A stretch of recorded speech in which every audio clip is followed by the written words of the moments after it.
Howdy everybody, and welcome to another exciting episode of the Debauchery Circus campaign here on the Random Rhapsody Network. I'm Matthew R. Dawson, your friendly neighborhood host and GM, and joining me around the virtual table today are Brandie, Brie, John Jr., and Steven. Say hi, everyone. Hello. Howdy. What's up? Okay. Now, if you've been enjoying the campaigns here on Random Rhapsody, the best way you can support us is by subscribing here on Twitch or on YouTube if you're watching us there. You can also follow us on Facebook as Random Rhapsody TV and on Twitter as @random_Rhapsody. That's the best way to keep track of our episode scheduling and any announcements we might have. We're also playing around with a few new ideas here in the future for some more content here on the station. So stay tuned and keep up and you'll find out more about that. It should be a lot of fun. Okay, that should do it for the announcements. So join us as we dive into the world of Loroupa and continue on with the adventures of the Debauchery Circus.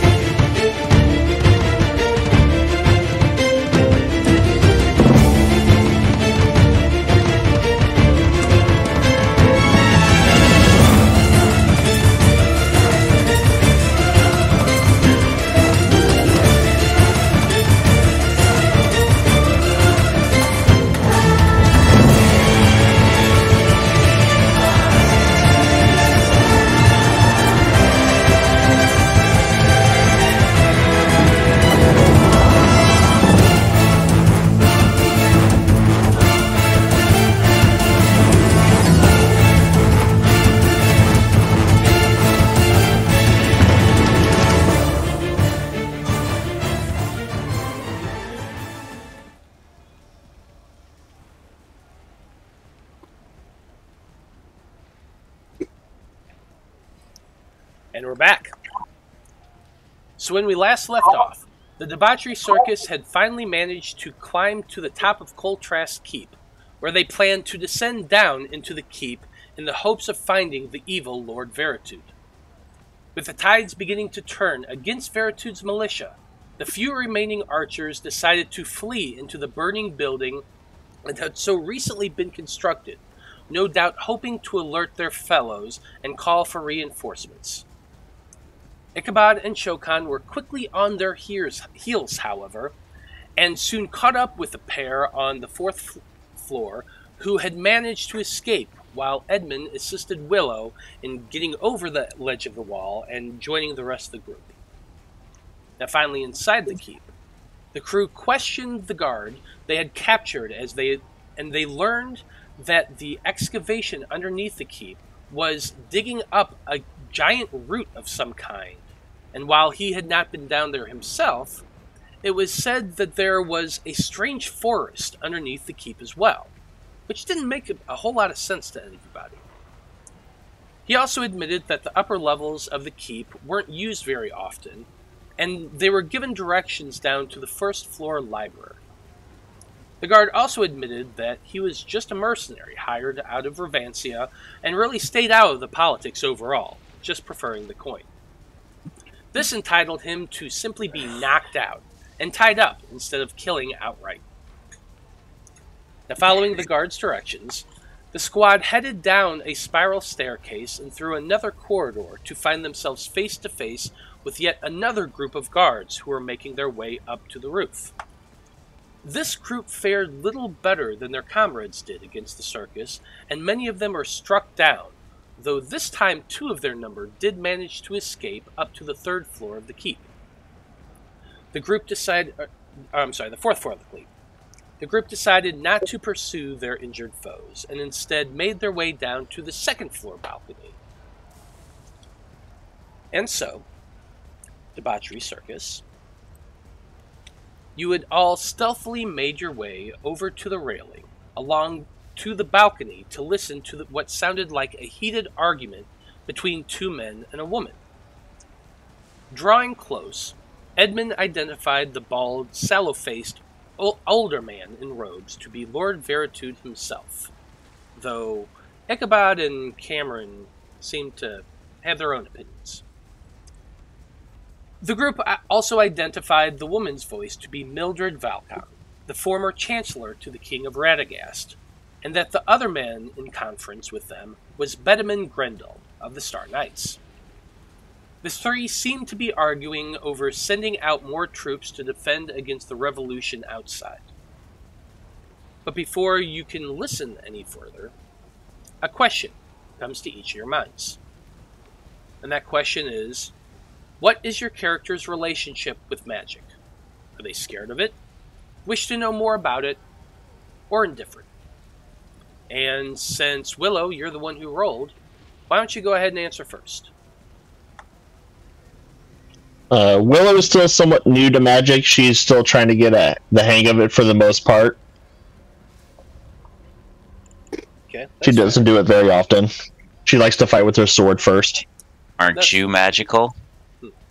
I am. But I'm like, I don't count my race as being the magical that we're talking about. It's more of me casting spells. That's fair. I get it.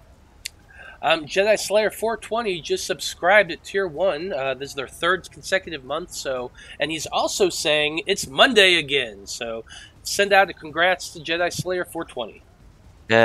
Congratulations. It's Monday. It is Monday. Blaznir, why don't you go ahead and answer next? I think Blaznir is just kind of indifferent to it. Just something he does. And, yeah, I don't know.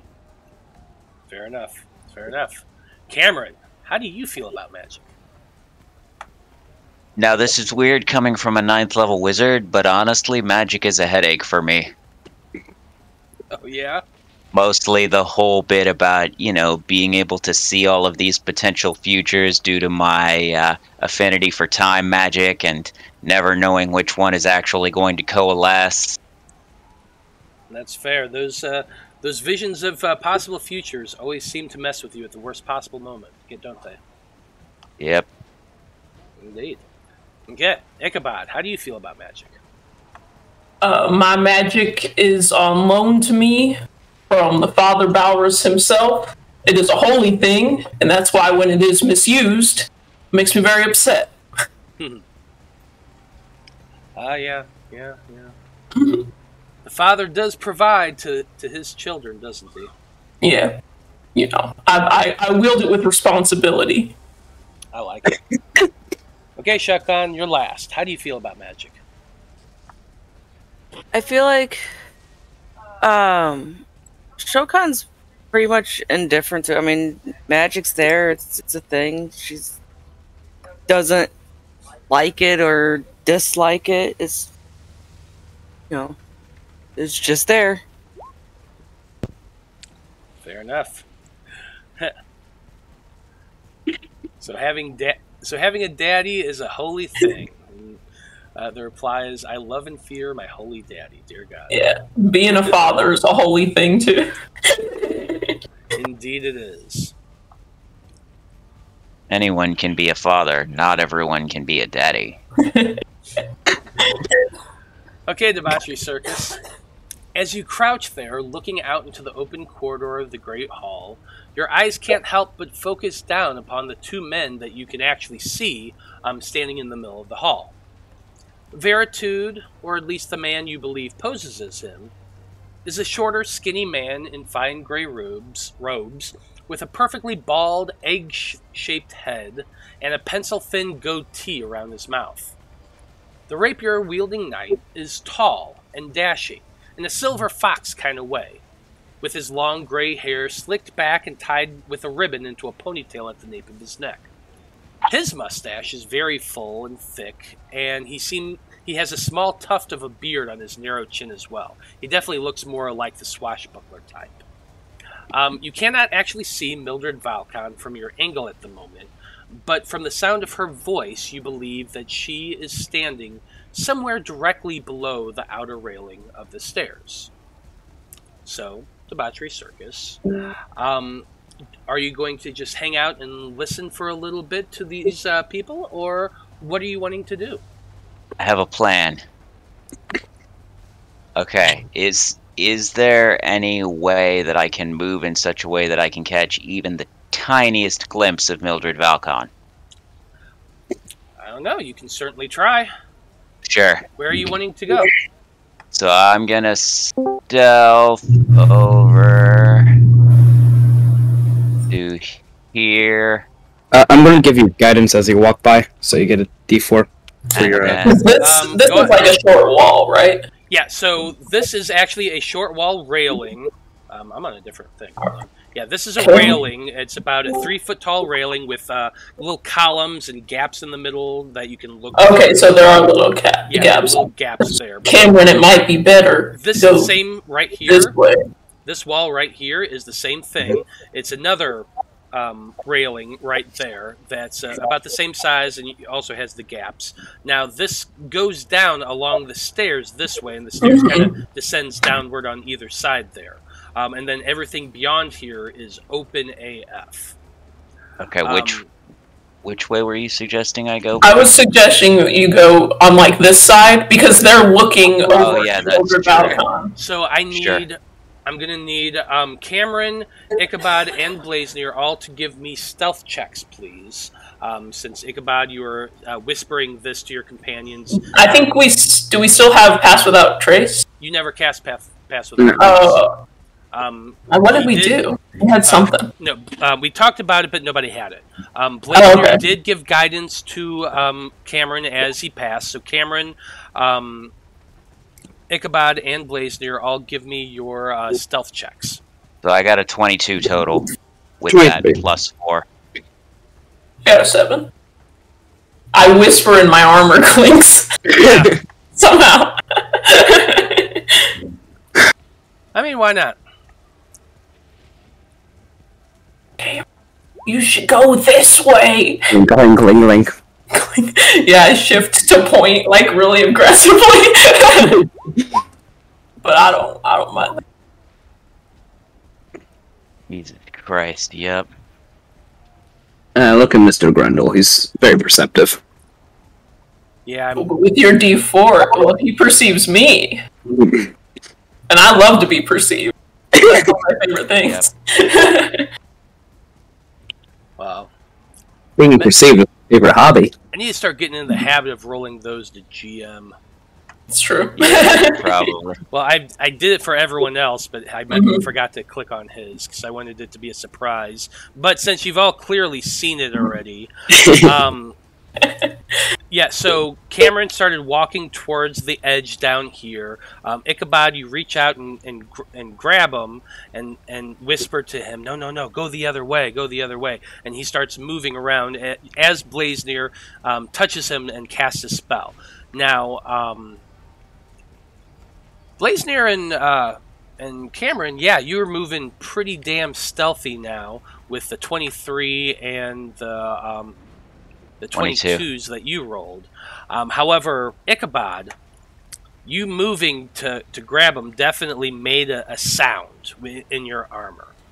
And Sir Bedeman with the 21, what you see, because you're all kind of crouched down looking there, you see Bedeman look up, and he stops. He stops talking for a moment, and he just kind of focuses in that direction.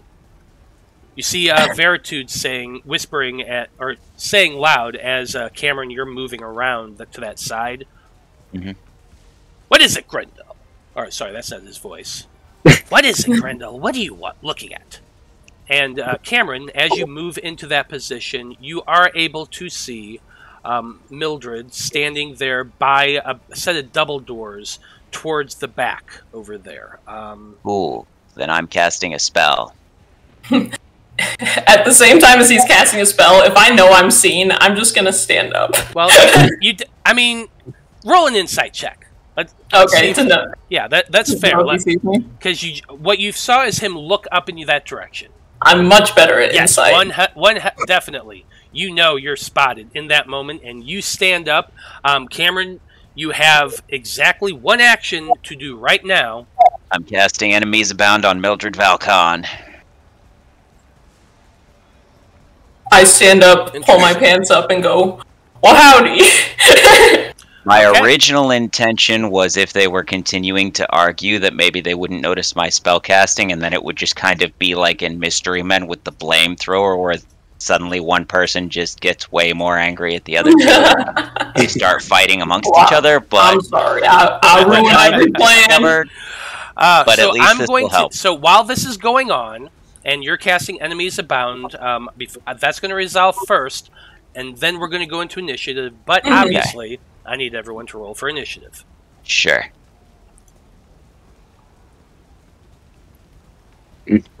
I'm so sorry to interrupt. It seems like y'all got something going on here.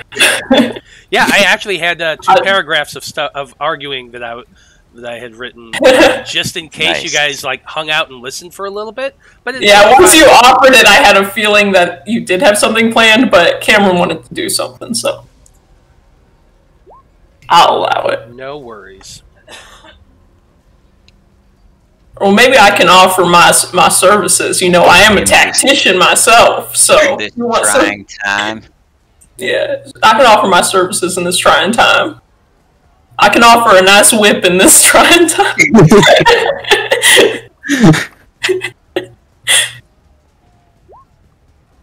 Seems like y'all are struggling about, you know, like who should go where and stuff, and you know, like, I mean, I fought in a war, and I'd like to say we're winning. I mean, it's still ongoing, but Hey, be careful with the whip; they might enjoy it. all the better. Are you sure you're not our bard?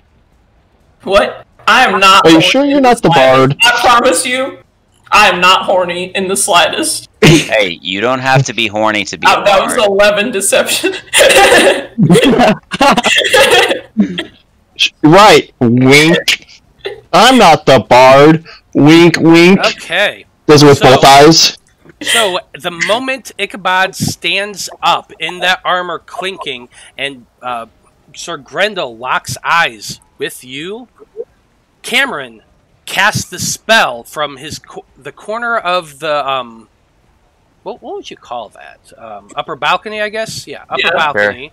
Sure. Casting the spell, which you said was Enemies abound on Mildred Valcon. If she fails her intelligence saving throw, or doesn't have to make it if she's immune to being frightened, then she loses the ability to distinguish friend from foe regarding all creatures she can see as enemies until the spell ends. And then each time she takes damage, she can repeat the saving throw, ending the effect on a success. If she chooses another creature as a target, it has to be at random from among the creatures she can see within the range of the attack, spell, or other ability she is using. If an enemy provokes an opportunity attack from her, she has to take it. If she's able to.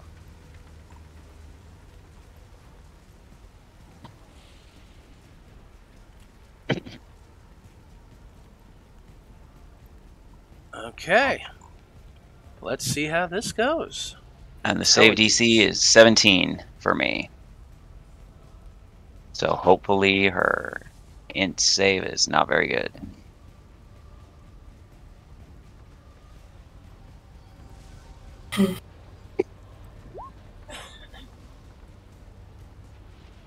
Damn, she got a +0, but rolled really well. Wait.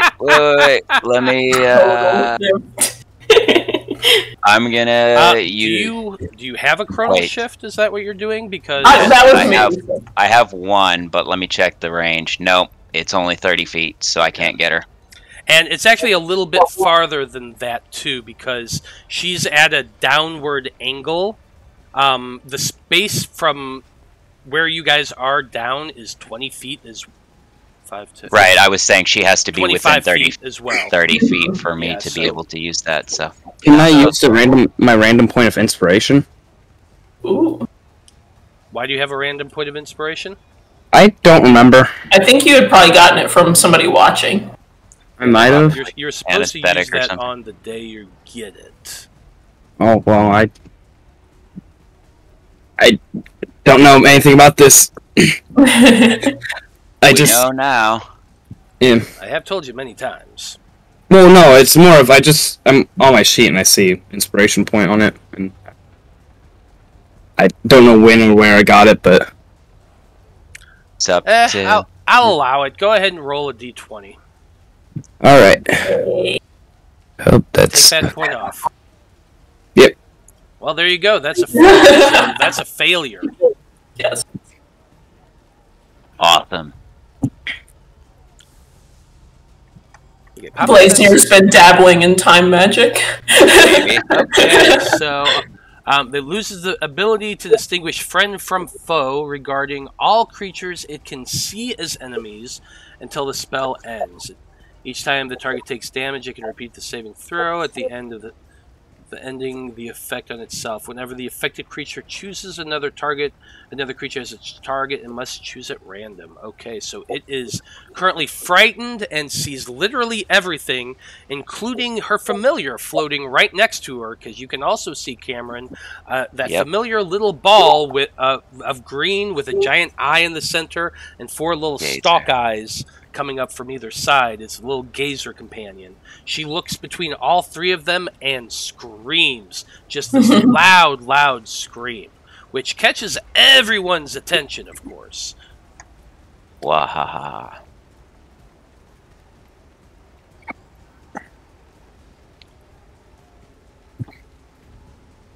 Okay, so let's go ahead and jump things off at the top of the order after this loud and resounding scream from this woman that the only person who can actually see right now is Cameron. But you can see her, and you can see everyone else. She screams loudly, just blood-curdling scream comes out of her mouth. And it is the top of the order, your turn. So, Cameron, what are you doing?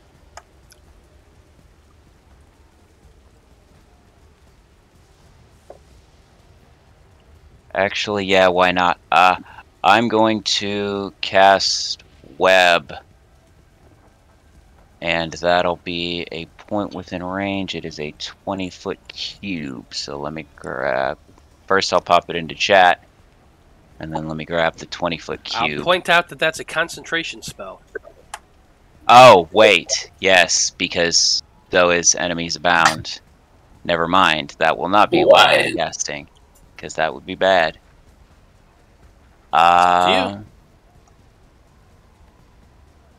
It would kind of defeat the purpose of... Well, yeah. Yeah, that's why I was trying to give you a gimme there. Yes, and I appreciate that. Yeah, I'll just go ahead and throw a chill touch out on the fake, Mr. Fake. Imposter. Yeah. Back roll of 30. Nice. Which is a critical for 24 points of necrotic. Ouch, 24 points of necrotic. Everyone just looks over at Mildred, like stunned out of their mind at her sudden blood-curdling shriek. The moment you do that, you use that opportunity to slash out with that spectral hand of your chill touch, ripping through his back, taking a massive amount of energy. 24 points of damage is a pretty big hit from that guy. And and he just coughs and dark blood comes shooting out of his mouth. He is nicely hurt from that. Cool. That'll be my turn. Okay. That's it for Cameron's turn. Next up, well, you really can't see what's going on here, so give me 1 second. The guard that is actually 1 level below. If I were on that map, it would be in the hallway, but there's a hallway right here, and there's this guard right over here, which you guys can see on the overlay here. He hears this. He's standing right here. He was walking down along the corridor. He hears the scream, and of course, the moment he does that, he's going to go run. He's going to go Just 5, because I 10, hit this 15, spell, don't 20, start calling me Scarecrow now. 30 feet to here. He yells to his companion. Alright, Scarecrow. I won't do that. Did you hear that? What's going on? And he's going I was just to thinking dash that it's 5, like 10, in 15 feet, Batman opens Begins. the door there, comes out 20 feet. The fear toxin. If I only had a brain. From the doorway across the hall, right over here, there's a double set of doors. You see the doors open and a guard come rushing out from that doorway. Fair. He's going to come right up to here. This is a man who's wielding a sword and a shield, and he yells out, "What is it? What is it? What?" What's going on? Absolutely nothing. Go back to bed. Next, we come up to Mildred Valkon's turn, who literally just sees all sorts of enemies come running at her from all at once. I imagine that she's having this warped, kind of distorted perception where everything's like all twisted and weird, and her hearing is warped, so everything sounds just horrific. And she pales. You see that she pales, and she screams once again. And as a bonus action, she disappears. It's like Batman with the fear toxin.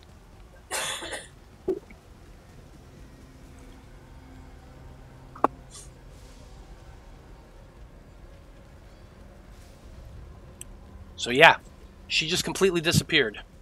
Nice. Bye. At least that's one less combatant on the map. Mildred, which I'm going to And show a powerful everybody. one at that. Bear with me. I'm going to say something to the audience, and I'll be back in a second. Sure. When she cast Misty Step, because that's I what she love did, this spell she's so right much. here, and she's going to go 30 What's feet. that? One of the people in the enemy party is a 5, healer? 10, Not 15, anymore, they're not. 20. Let's see.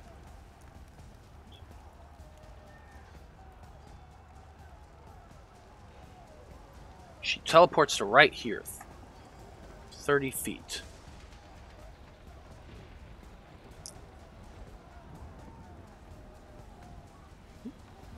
Then as her action, or that's her bonus action, her movement, she will, let's see, 5, 10, 15, 20, 25, 30 feet to right here, and she's going to hold her action, an Eldritch Blast, for anybody that might... Make sure we take out the other guys before we start fighting her. Don't want her to get more saving throws. Yeah, that's my. That is a good question. Is it only when she takes damage that she does saving throws, or is it at the end of her turn? Let's see. Each time the target takes damage, you can repeat the saving throw. That's it. Thank you. So it's her taking damage, or me failing a concentration check if I were to take damage, and got it. Or okay. Willingly dropping concentration. But yeah, I'm not going to do that. No worries. No worries. So that's it for her turn. Next, we come to Shokan. Shokan, what are you doing? Shokan's still in stealth, right? Yes, she is. Nice. Alright, so I got a question. Is it conceivable that I could just, like, jump this little fence right here? Now, I will say that right there on the edge, I imagine there's probably some type of pillar going from there to the ceiling. You know how those architectural kind of things do on the corners. But if you go around it, it would probably be about a 10-foot drop to right there, but you're a monk. That's no real issue for it. So, yes. So that would be 10 feet of movement to get to right there, but you could absolutely do that without issue. Okay, so then... It'd probably be a simple acrobatics check, but I don't expect the DC is very high for you to do that. Okay, so then if I go here, that's 5. And then this would be additional 10 feet right there? Just so an additional 5. You're just jumping over there and going down. Okay, just making sure. Do you want me to roll in acrobatics? Yeah, go ahead and roll in acrobatics. DC's super, super low. It's only a 12. 19. You're good on that. You land. Now, when I said it was like a 10-foot drop, if you jumped over the ledge, it's just a 10-foot drop, which you're not going to take damage from anyway. So I'm not going to bother to roll that. That's just where you are. Now, the rest of these stairs go downward at a slope, obviously, because they're stairs. But you got the rest of your movement. I'm gonna come up on this guy, and I'm still sneaking, so that'd be a sneak attack. Well, correct? you were sneaking until you came running down the stairs after jumping over a ledge. That's a fairly easy thing to spot come running up at you. Okay, yeah. fair. Alright, hold on. Alright, I'm gonna attack him. 23 to hit. I'm assuming hits. 1 second.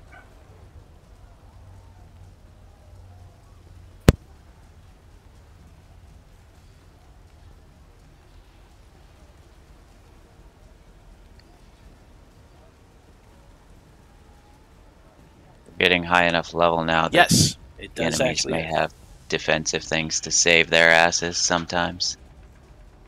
So 23 hits for 10 damage. I'm gonna hit him again for 13, which I doubt hits. Does not hit. Okay, I'm gonna take my extra attack. 17. 17 does not hit as that last Hold up. punch comes swinging around. You see him cast the spell Shield. He throws up a shield, and just a wall of force comes between you and him, catching the attack. Bong. I actually meant to do my brass knuckles, but that would only add 1, and I doubt that would do anything. No, it would not. Alright. That's it.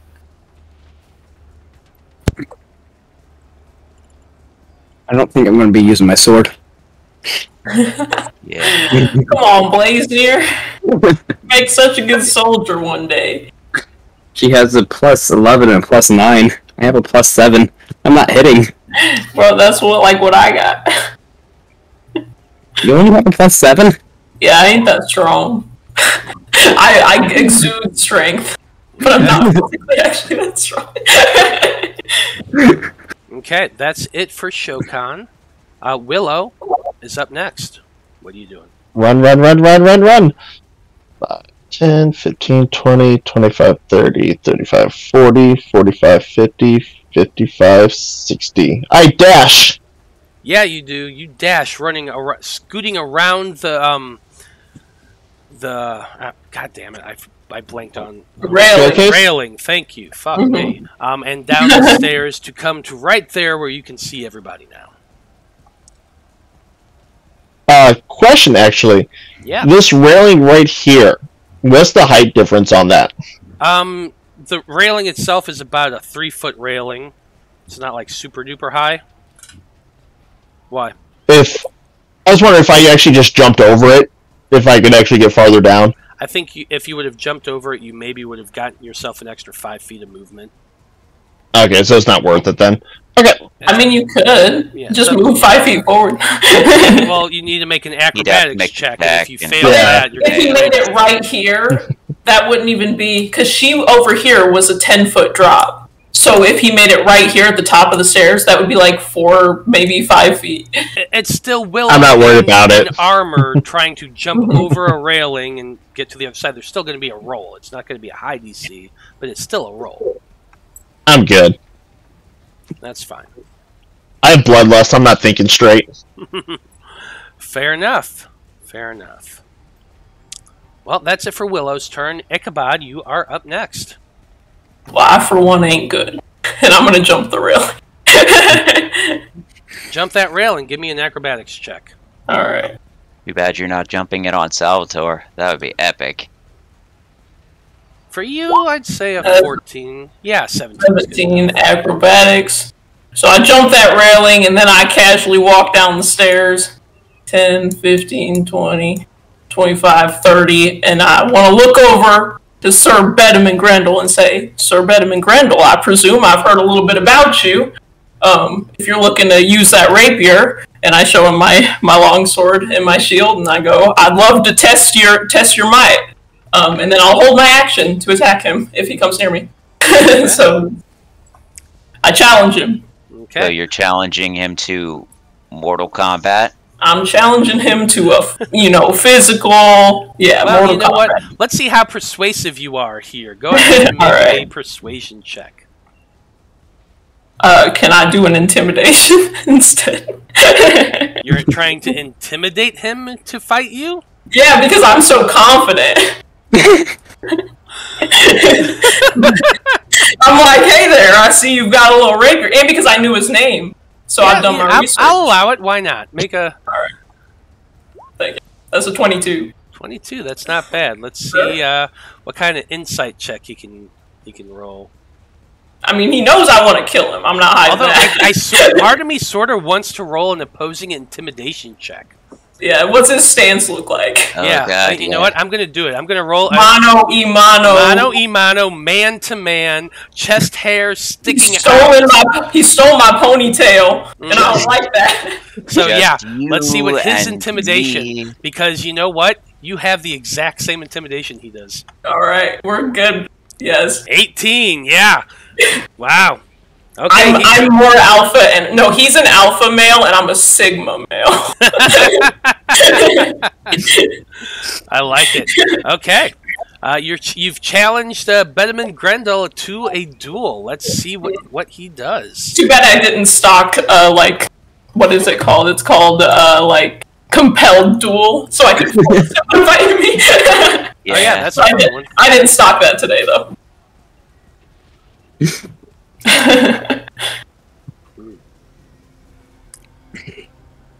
Okay. Well, that's it for your turn then. Yep. Next up. As my bonus action, I want to Yes. move it 5, 10. There you go. I move it down. Got it. Go for on it. the first floor. Well, you said it was 20 feet, right? So it's Yep. 10 feet above the floor. Okay. You got it. Thank you. Okay, so the next up is an archer. He has heard the scream, and he's coming to running 5, 10, 15, 20, 25, 30 feet to right there. Going to yell to the guard, asking if he heard anything. 5, 10, 15, 20, 25, 30. Door is open. Welcome back. They can at least see it. Yeah, I accidentally closed out on the tab on accident. Okay, Shokan, Ichabod, from behind you, you can see that these double doors right over here open suddenly. And you see a man carrying a longbow step at least into the door frame itself. He's not on the map itself yet. He's kind of under it right here underneath this ledge. But you, Ichabod, and you, Shokan, and you, Willow, would be able to see that the doors open. Now, when the doors do open, here's another thing that you notice. Down here on the floor is a long trail of dirt and mud and muck that seems to have been dried and re-mudded and dried again. You can see footprints all going throughout, back and forth, from these double doors out to the front door. And you can see that on these little brown things going along the map here. So I just wanted to point that out to you, but that was his turn. Next up, we have the Gazer. The Gazer, let's see, how high did you say this this thing was? So it's 10 feet off the ground, but it does have a range of 10. I don't know if that matters, but Well, it doesn't have reactions, so... Yeah, I know. Well, so I was just asking if it could fly under it. You see the thing fly under it and land go underneath the thing and towards the door. It kind of bumps at the door a little bit, but the door is pretty solid. It's pretty thick. It doesn't seem to want to move. The thing then turns and kind of growls a little bit, and it's going to move 5, 10, 15 feet to right about here and fly up a little bit, so it's kind of at level of the heads of these statues of armor. It's just big O suits of armor that's on stands here, and this thing is kind of floating right at the same level. Now, as it turns around... What's that? I was just going to say, if it wasn't an evil familiar, that would be adorable. Just trying to bump open the door, but it can't do it. That's sus. So, as it turns, its eyes stalks kind of quiver a little bit. I'm going to roll a d4. 1. No. Okay. Let's see.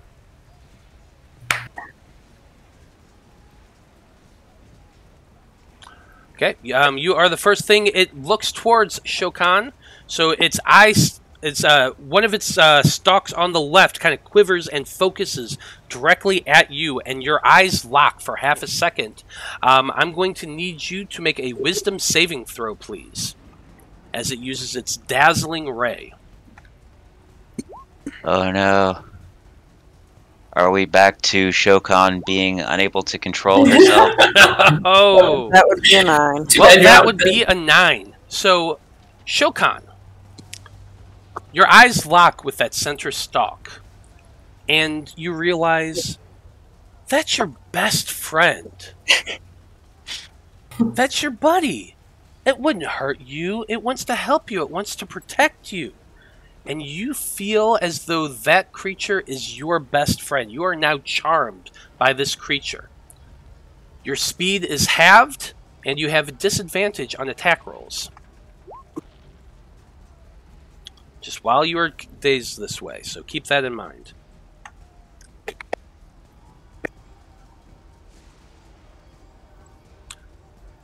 If you, I didn't hear your mic's off, Ichabod. If you said something. No, I was just whispering it to myself. Gotcha. Okay. That's it for the Gazer's turn. Trying to cower a little bit there. Actually, I might make it move just a little bit back. It's trying to stay a little hidden because there's a lot of things going on. But that's what it's doing. Blaznir, you're up next, and you're at the top of this balcony, and you're hearing a lot of fighting, but you can't see a ton of it. What are you doing? Good question. 5, 10. Alright, I'm gonna walk up to the edge of the balcony so I can just kind of peer down at everything. Yep, now you're actually able to see your enemies down there, Shokan's down there. You can see Willow and Ichabod on the stairs. And both doors are open to either side of this hallway. Anything interesting through them? Yeah, you can see that there is a guard standing in this doorway here, and another one standing right here on the edge. Yeah, that's boring.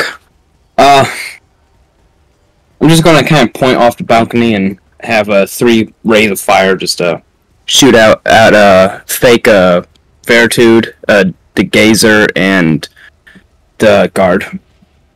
Which guard? This one. Got it. And, so, that's 23 for Veritude. 23 hits. Alright, 8 fire. For the Gazer is a 16. 16 does hit as well. Alright, that's 10. 10 points of And damage. 25 for that guard. Also hits. Alright, 5 fire damage. Nice work. All 3 hits as these ray of fire come shooting out of Blaznir's finger as he's standing there behind the railing on the balcony. The moment you hit that Gazer, it just screeches in pain from being burned. And it tugs at your heart, Shokan. Your friend is being injured by Blaznir up there. Damn that Blaznir, why is he doing that?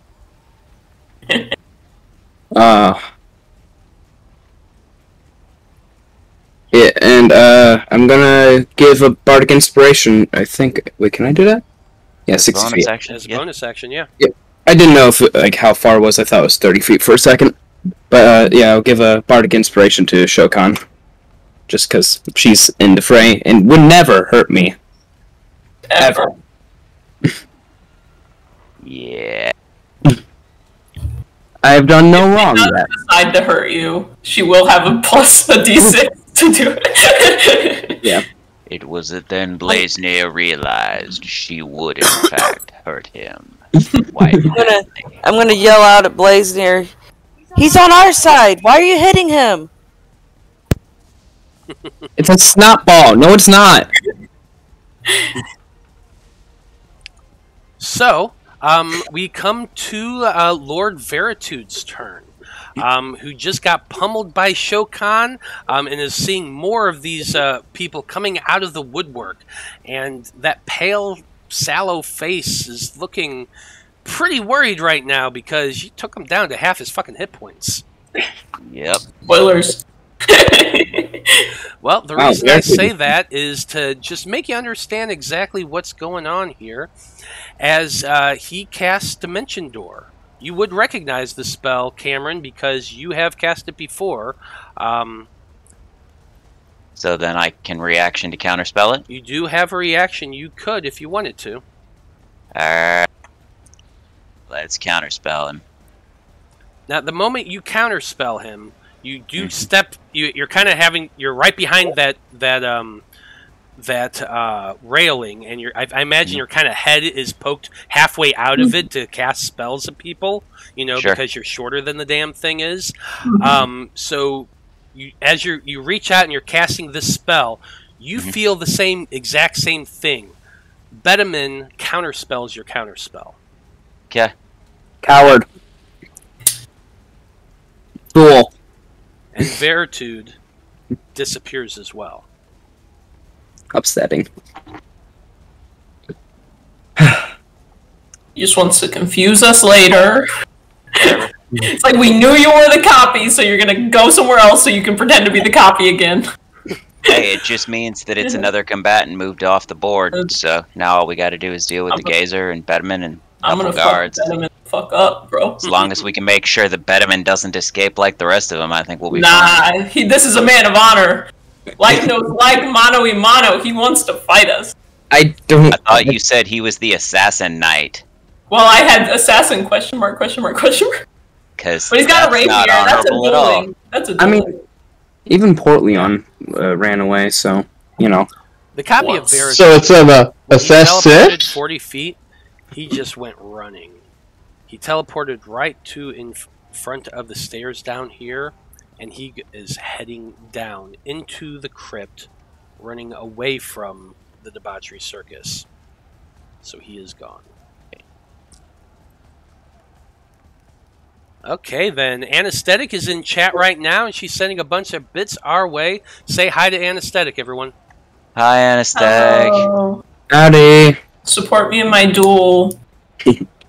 Hey, when's it get to be the bunny's turn to get supported? Never. You're always getting supported because you're so little. Okay. I gotta hold you. Hey, you can hold me anytime. Alright, jump down here, I'll catch you. We do have that guard that was over there in the doorway. I put him on the map now so you can actually see him where he is. But he steps forward 5, 10, 15, 20, 25, and 30 feet to right there, looking up at you, Shokan, and look. You are kind of the biggest target right now. All he has, however, as far as range goes, is he has a couple of hand axes. Biggest target. Are you calling her fat? Yeah, so he's throwing both of them at Shokan. It's a lot harder to see Cameron from where he's hiding right now, so Shokan's the better target. He's calling you fat. Also, Ichabod, Anesthetic, our Patreon supporter, is sending you her inspiration of the day. So you get to use that during this session. Keep that in mind. I will. 2 hand axe thrown at Shokan. That's a 15 and an 8, so both of those axes come flying at you and just ricochet off your shell.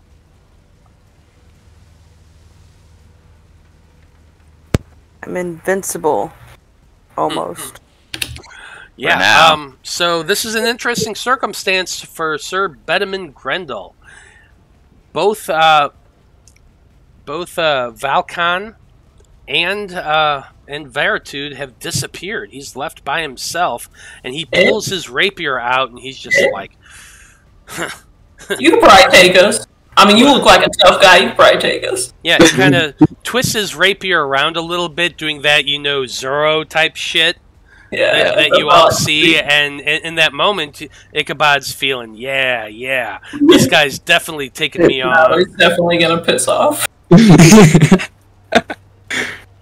I mean, isn't that twirly shit what Antonio Banderas did in Zorro, and then he just got his sword knocked away because he didn't actually know how to fight? He was just showing off.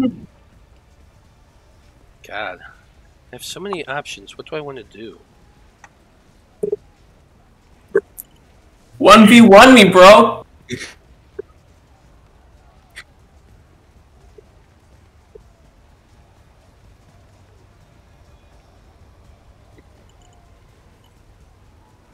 As you hear Cameron from behind the freaking thing that he can't even see over, talk about his mother! Nah, I ain't gonna disrespect nobody's mamas. That's a little step too far. Why? Even from the balcony, he can see her ass. I'll disrespect his daddy, though. Because if you piss off right now, it shows your daddy didn't raise you right. Daddy taught you to back down from a challenge? God, do I want to? I know that's not what I was taught. A big dick and cast mass suggestion on them? The question is, do I save you? No, I think with the challenge, he's going to do this. Okay.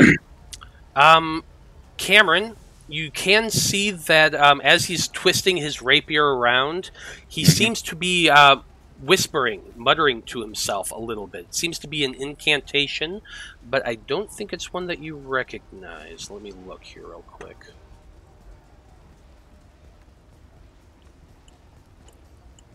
It is not one that you recognize. That's okay. Would I recognize it? No. Actually, you used your reaction already this round, so you can't do anything about it anyway. As he's casting this spell,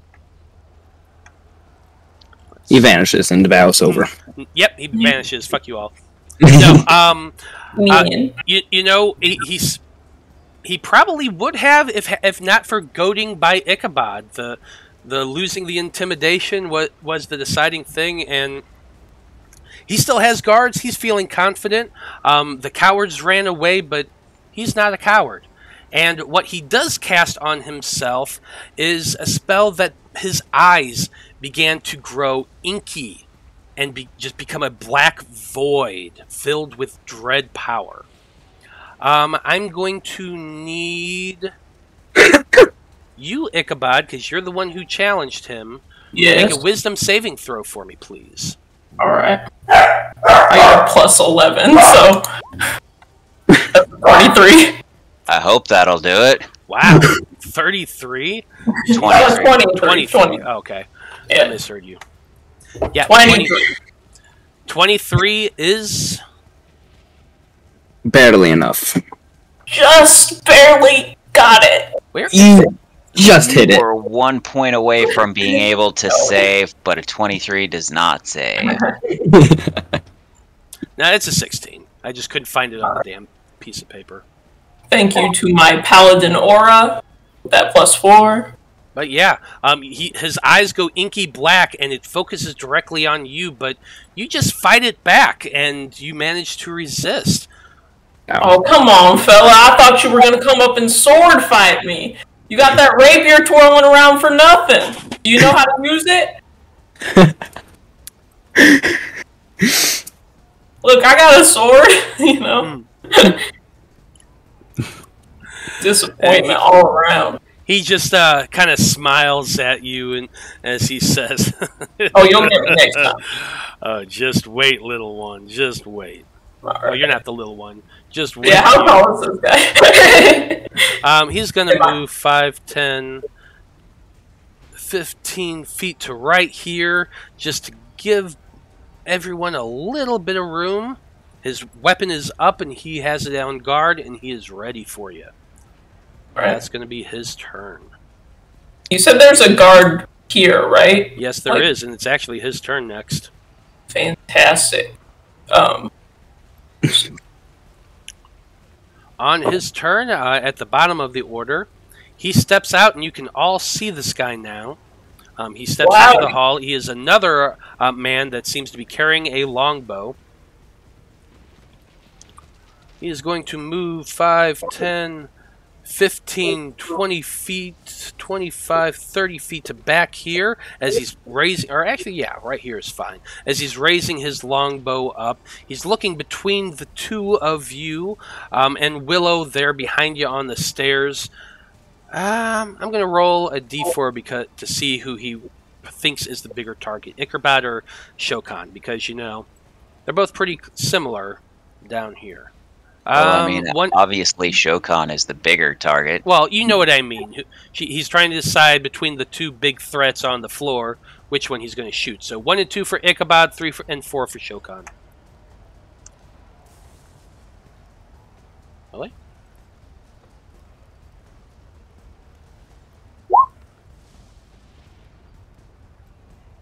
Oh. I don't know why I kept doing that over and over again. That's annoying. That was a 2, so Ichabod. Yeah, he's targeting you. Yeah. Alright, let's see it. That's 21 and a 6. Well, the 21 hits. Funk! Right into your chest. An arrow goes piercing through your armor. 6 4 points of damage. Very weak hit.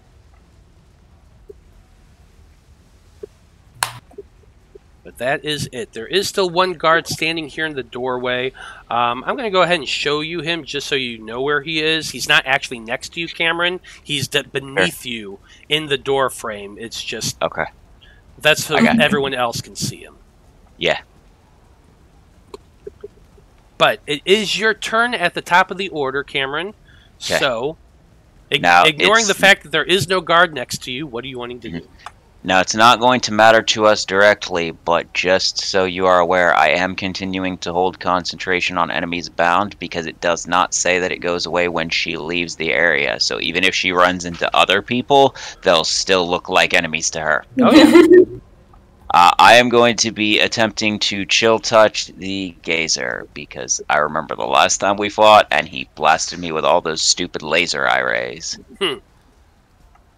So that's a 23 to hit, and if it does hit, it would be 12 necrotic. 23 is going to hit. That spectral hand comes out, slashes at the specter, the Gazer that's floating up there between the two armors, and you hear him cry out. And Shokan, once again, your little friend is crying out in pain, and he's whimpering and hurting.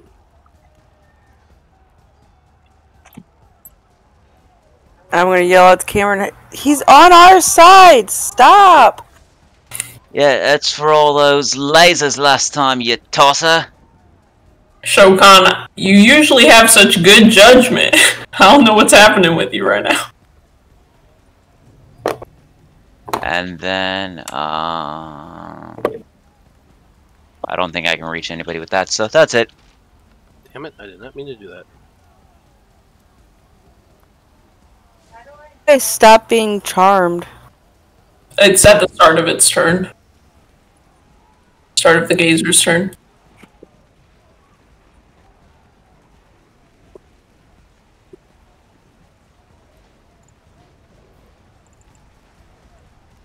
I do have a question. Do reactions reset at the beginning of the turn order or at your turn? At the it resets at the beginning of your turn. Okay. Yeah. Good info. Thank you.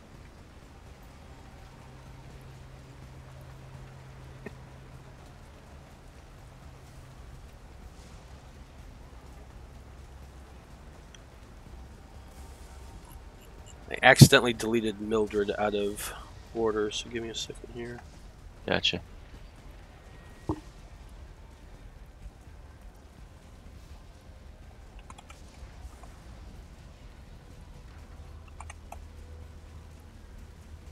Oh, and in case it's not obvious, if I'm doing stuff, then I'm like ducking down behind the thing afterwards. I guess not that I could really do much else because I kind of have to jump up to be able to see people cast spells on them. Well, you can look through. You're looking through the bars. Like. Oh, yeah, that's true.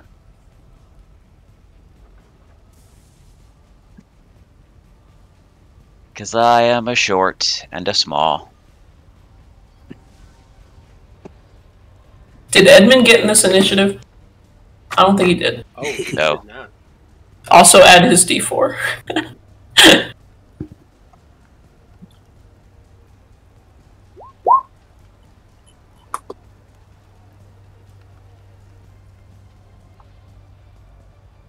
Oh, Edmund. Your initiatives are not so good, buddy. Maybe he'll get a 12 if he rolls a 4 on the D4. Maybe. Was she before Shokan or after Shokan? I feel like she was before Shokan. I believe it was before. Yeah, she was pretty early. Okay. Yeah. Okay. I did not give Edmund a turn last round, so I'll go ahead and let him go. Okay. I'll roll his D4 for him. He got a 2. Yes, so he goes at a 10. Oh yeah. I suddenly remembered that I'm here with you all. You can do it, Edmund. So he's still at the same spot in the initiative, so it doesn't...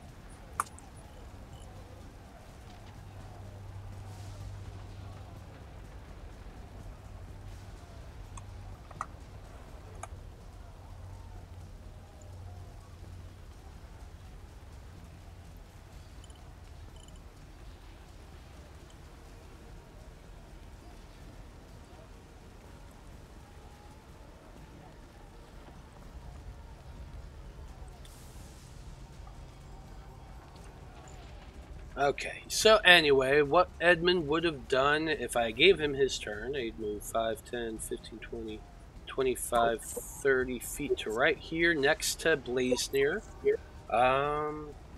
Yeah, plenty of choice targets, but of course he's going to look at the knight and go after the knight. Edmund, you fool. You imbecile. What's that? Is it the duel? Get rid of the guards. Wanted it to be a one-on-one thing, I think. Okay. No, it's not that I want it to be a one-on-one thing. It's that it would be easier to hit the guards, most likely, and the action economy would be better to get rid of them.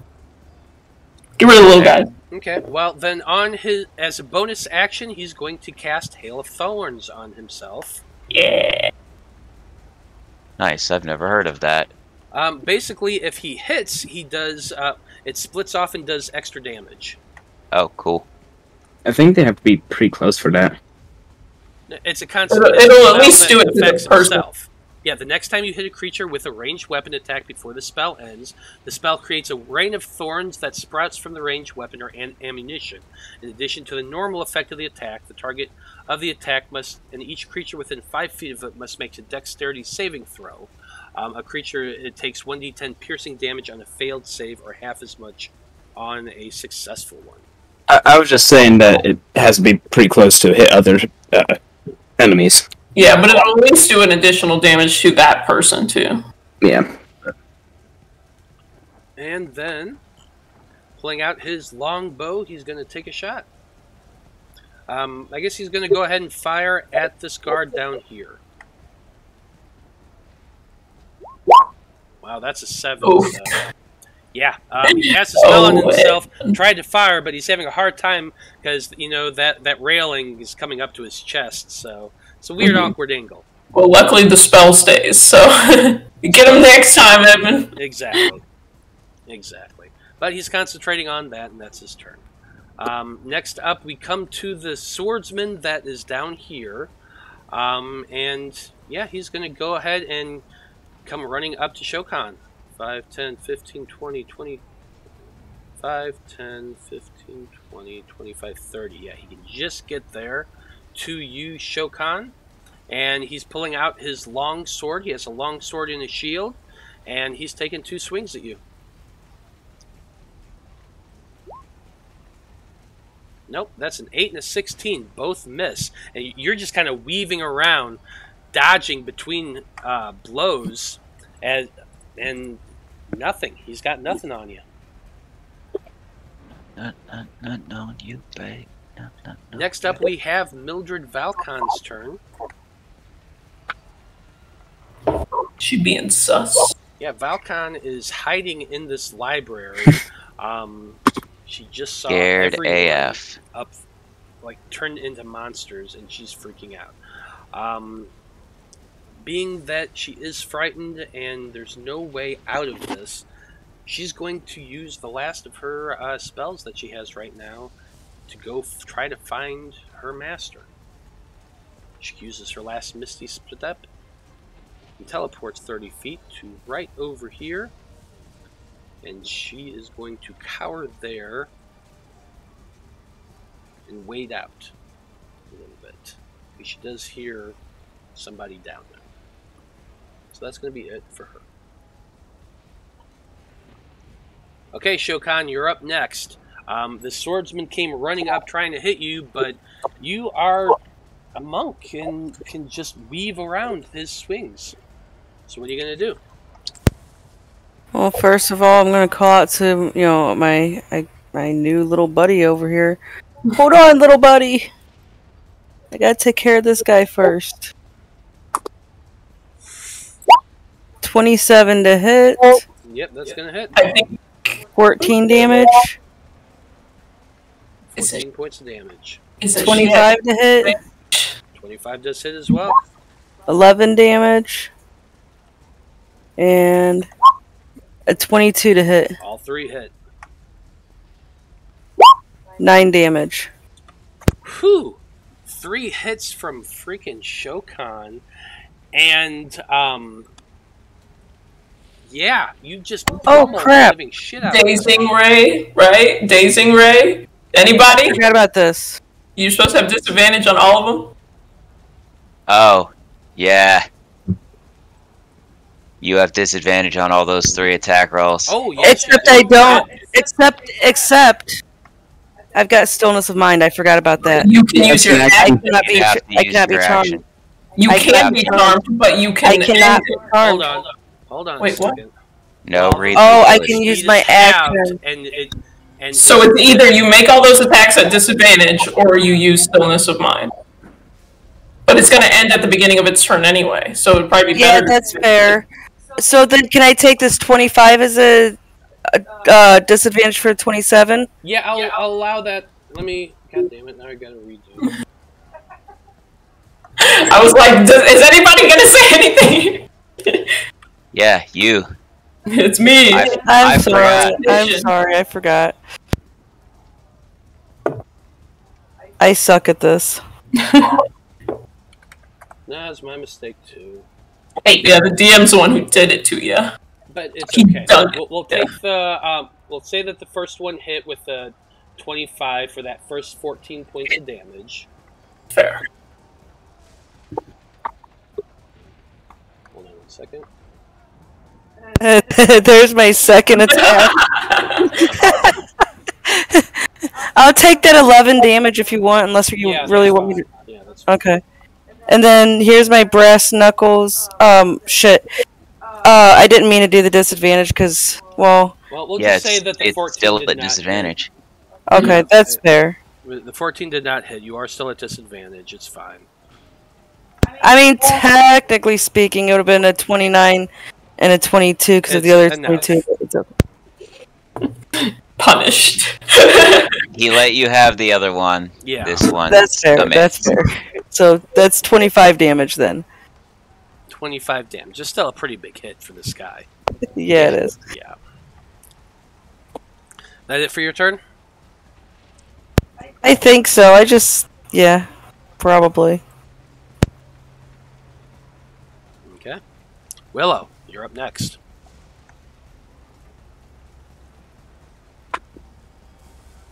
Alrighty. 5, 10, 15, 20, 25, and I'm gonna smack the knight in the face. Smack the knight in the face. Your bare hand. I want to bitch slap it with a sword. 17. 17 does not hit. Okay. Second attack. With that swing, he just parries that your greatsword swing with his rapier, twisting it aside. 16 will also miss. Yes, 16 Okay. will also miss. Second swing, and he just easily parries you back and knocks you back a little bit. You want a rapier fight? I will give you a rapier fight. Just sounded like a man out of nowhere. You're using a great sword. my changelings dropped. The opposite of a ring. Well, no, I have a rapier, so I could just pull out the rapier instead. So you're putting away the greatsword, and which can just disappear. I think you Yeah. have that bonded, or is that bonus action? And then It might be a bonus action. it's a bonus action to pull it out. Fair enough. But you So, can pull out. I'll your put out rapier. Needler. Okay. Well, that's it for your turn, Willow. Ichabod, you're up next. What are you doing? Alright, as a bonus action, I'm going to move this here bad boy right up to this gazer here.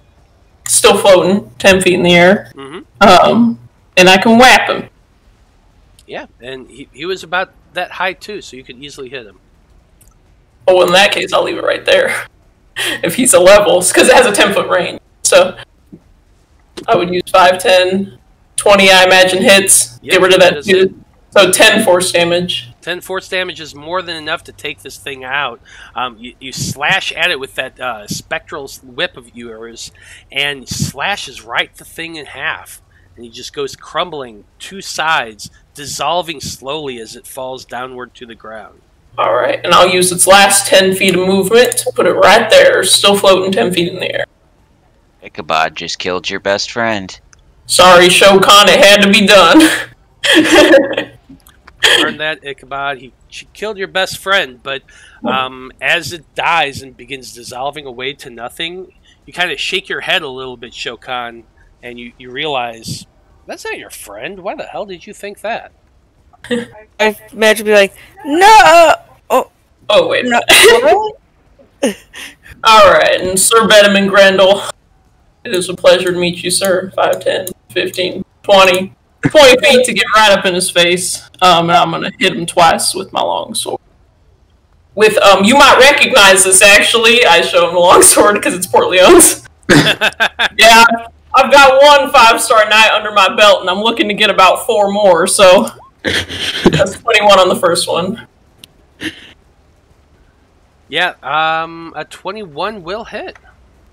So that's going to be 11 slashing damage, and a 25 on the next one. 25 does hit as well. For 8 more, and then because he does not have a reaction, I'm going to back up. The last of my movement.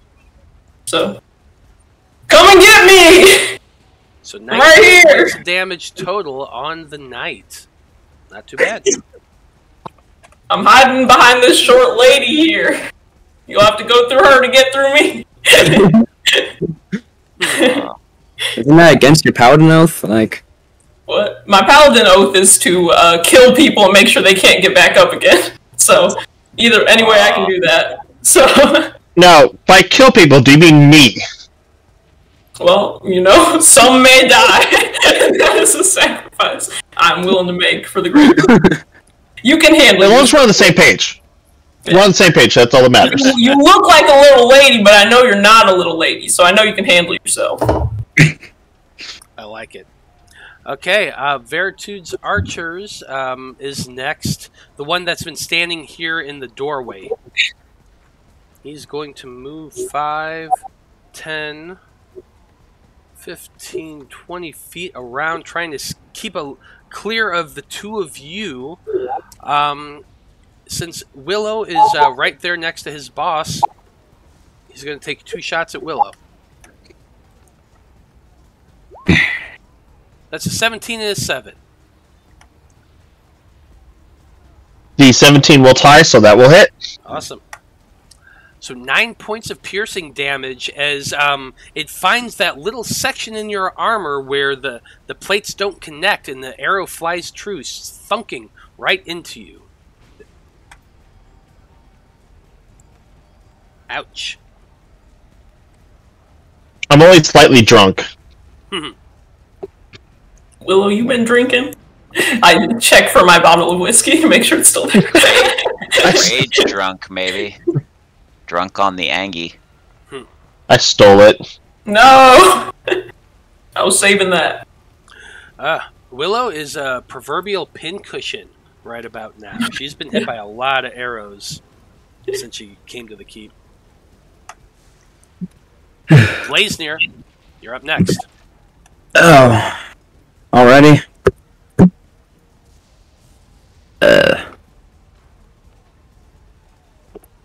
I guess I think everything's too far away for me to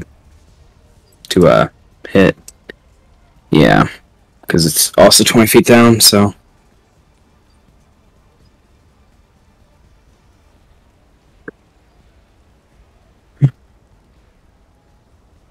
It's time for that sword, Blaznir. Alright, I think unfortunately it might be time for the sword. You could just jump down. You're probably big enough. Yeah, tuck and roll, tuck and roll. I mean, I have proficiency in acrobatics. I can make a jump. You know? I got 5 since he breaks his legs. Alright, I'll get you on that bet. 5 gold pieces, Blaznir beefs it. I say he's gonna land it, you say he's gonna beef it. Alright, I'm gonna pull out my scimitar, look over him, and just say, "Hey, don't die." That's not Blaznir's voice, but I'm a little sick right now, so I can't do his voice, and I'm gonna jump down. You're gonna jump down. Okay, why the fuck? Yeah. Make an acrobatics check as you're trying to jump over the sledge. I believe in you, Blaznir. I got 5 gold on this. He was in the circus. Okay. 14. A 14 is exactly what you needed to Yes! get over the ledge and go falling down. Now, this is about a 25-foot drop right now. As you go falling downward, you're going to take a total of 4 points of bludgeoning damage as you land with a thud. Your legs wobbling, the jarring hit of landing just goes up your knees, and you just kind of can't help but fall downward. You are currently prone on the ground. Oh, he did fall? But you did I'm that. prone? No. I just get prone after that? You get prone if you fall more than 10 feet. I thought there was a save. Okay. Yeah, I thought that was what the acrobatics was for. No, the acrobatics was just to get over the ledge. Alright, I You just begrudgingly... fell 20 feet. I begrudgingly give Willow 5 coins. Mid-battle, pay up! Pay up! Alright, whatever. You know, we're all gonna have some working out to do after this. Yeah. Mid-battle. Where's my money? Where's my money? You gotta But give me my money. You are on your ass, fallen 20 feet onto the floor below, but you are there. Okay. Well, I guess I'll stand up. Stand up for half your remaining movement. Yeah, which means I get 10 feet. And, No, it's well, half me- your movement to get up. You lost 15 feet. oh, I thought it was 5 Sorry. feet to move. You moved 5 feet, but then you have to use 15 feet to stand back. So he has 10 feet You left, got right? 10 feet. Yeah, so I have 10 feet left. Yeah. Oh, is that what you said? Okay. Yeah.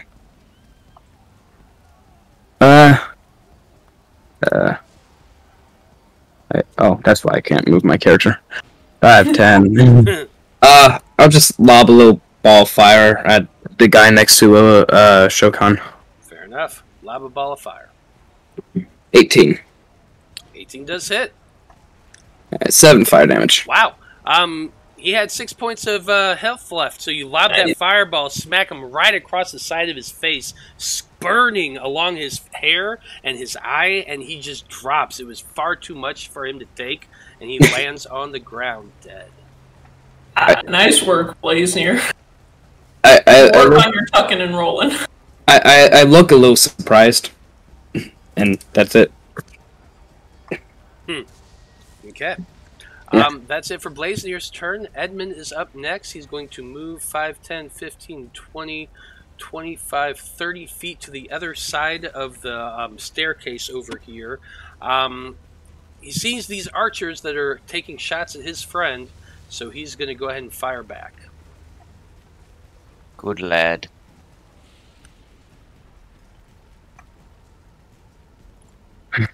Maybe I'll summon some centipedes. God damn.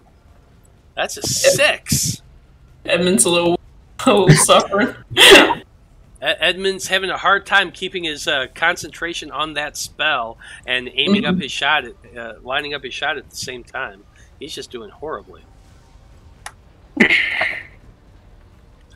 Okay, that's it for Edmund's turn, unfortunately.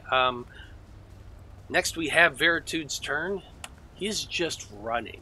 That's all he's doing. He has made Every it down time Edmund the misses, I'll stairs. only ever be able to think about the circus. As he makes his way down. No, the what are you talking about? He stairs did great in the to circuit. level. Nothing Freaking wrong. 18, natural 20, Getting pretty killing close to blow. the crypt. Oh, an actual enemy? No, I missed. There's like 12 people down there. Anyway. Okay. Next we come up to Sir Grendal, who's kind of annoyed right now. He's got a lot of people around him. He's took a bit of a damage over there, and sees Ichabod dancing away. Don't run. It's gonna be worse for you if you run. God, I sort of just want to run. Why? Try. Why do you hate us fighting people? He doesn't hate us fighting people, he hates us killing people, because they Yeah. can't use them again.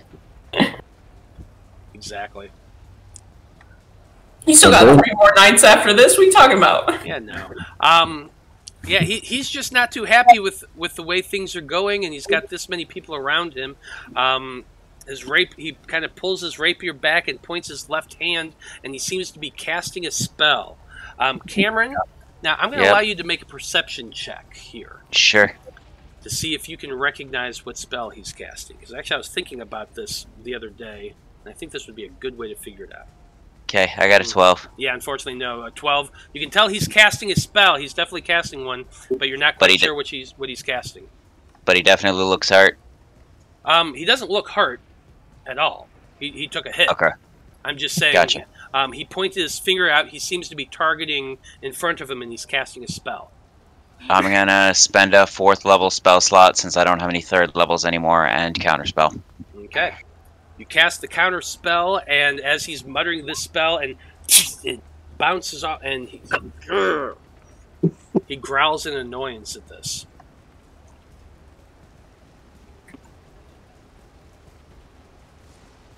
Let's see, that was his action.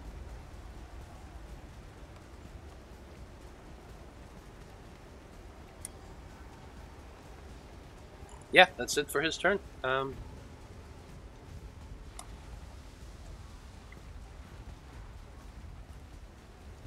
Next, we have the axe guys. Actually, what he's going to do at the end of his turn, Grendel, he looks up at you because he knows you're up there. We've been casting spells back and forth, and he looks up and he points up there and he says, "Get the wizard!" Oh, wait a minute. That reminds me. I need to look at something real quick.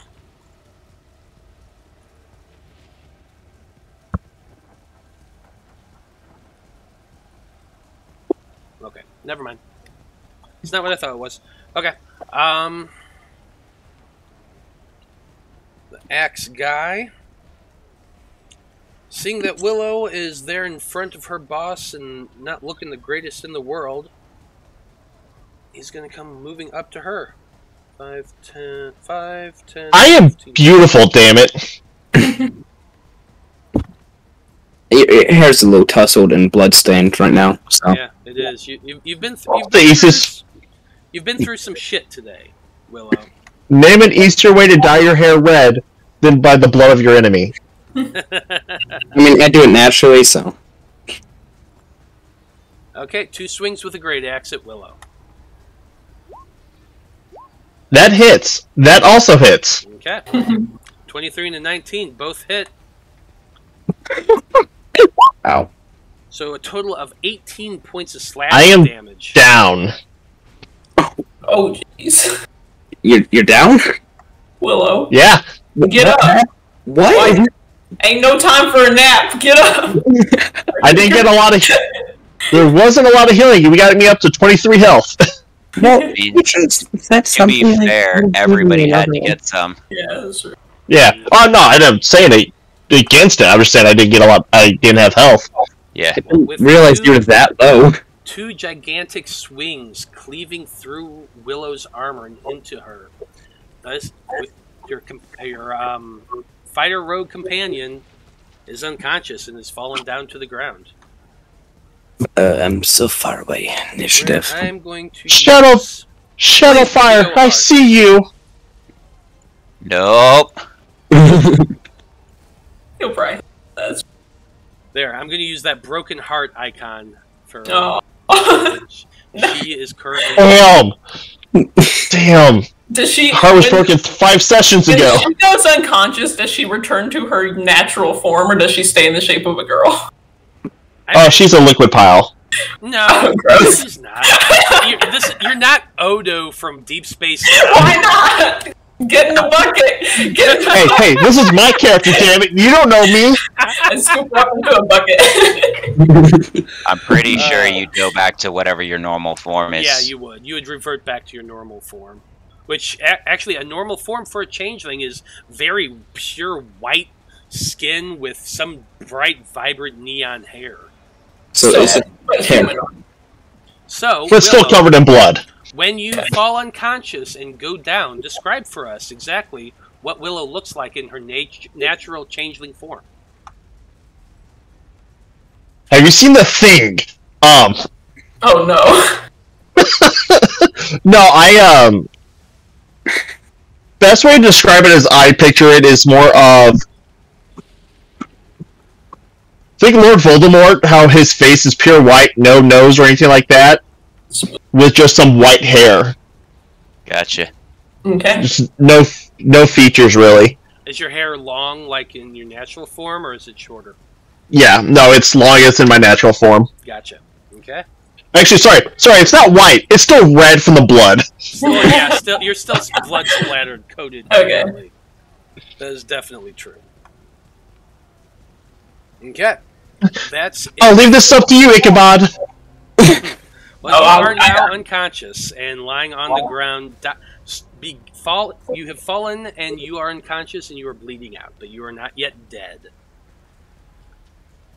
It is next this archer's turn down here, the one that Edmund tried to fire at and missed completely. He's looking for the wizard up there. Now, Cameron, you do have partial cover, so you have a +2 to your AC. Hooray!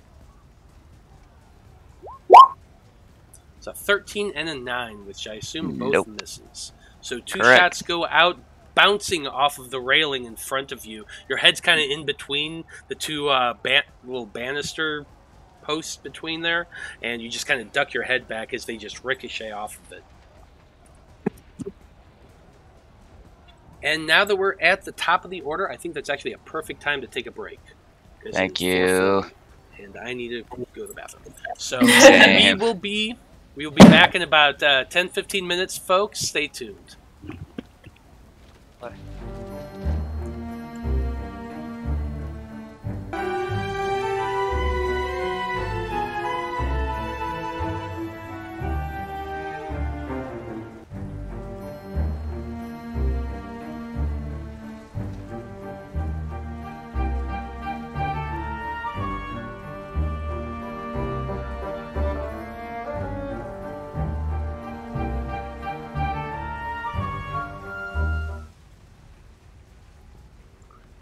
And we're back, everybody. When we last left off, Willow had just been knocked unconscious, hacked down with a great axe by the Veritude's soldier. And we are at the top of the turn order. So, Cameron, what are you doing? Yes.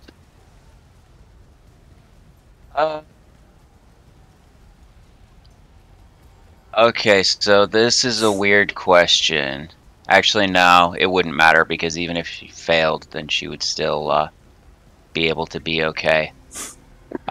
Because you can only do 2 death saves. I'm going to use...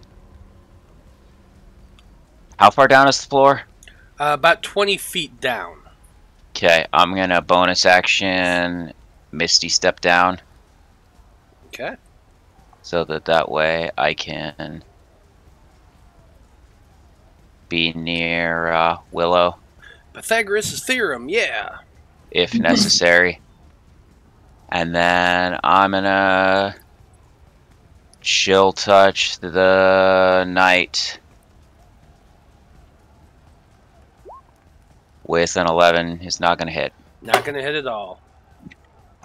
Right. And then, yeah, that was my bonus action. So nope, I'm done. You still have movement, and you're not within melee range of anybody. Yeah. I'm just trying to stay close enough to Willow so that I can use my reaction thingy if she fails her death save. Okay. Okay. And I can only do that if I'm within 30 feet. Cameron, I know I love animals, but I'm not too much into rabbits. I'm sorry, I like them a little bit bigger. Whatever, man. Alright. All the romance subplots are just all over the place in this one. Okay, next up we have Mildred Valcon's turn. Now, she had paused there at the staircase going down, hearing the noises. She's creeping down very quietly, still scared out of her mind. She gets about 30 feet down and can actually see Veritude. Luckily, so far, she's still on that full minute of being scared of everyone. She gasps, sees him, and backs up 10 feet. Gotta say, that's probably my favorite 5th edition spell. She's using her action to hide.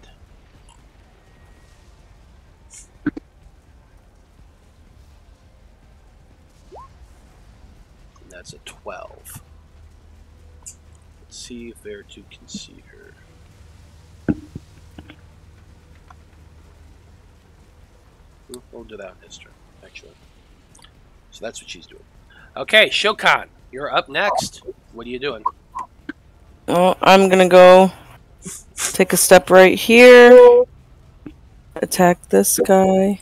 Don't like how bunched up we're gonna be. Yeah, well. 31 definitely hits. Oh yeah, it does. For that much damage. A 12 misses. A 12 does miss. I'm going to do a flurry of blows. One of them I'm hitting the guy. 13 misses. Misses. And then I am going to Hand of Healing on Willow for my other one. I get to do that without using a key point since it's part of my flurry of blows. And I give you 4 hit points back. It's not much, but it's better than nothing. You're alive. Yeah, so as she's hits twice with the quarter, or hits once with the quarterstaff, misses the second time, punches with her fist, she then just kind of ducks down and taps Willow's leg, sending a surge of healing into her. And Willow, you just immediately gasp as you wake up, your eyes shoot open, and you have 4 points of health to you.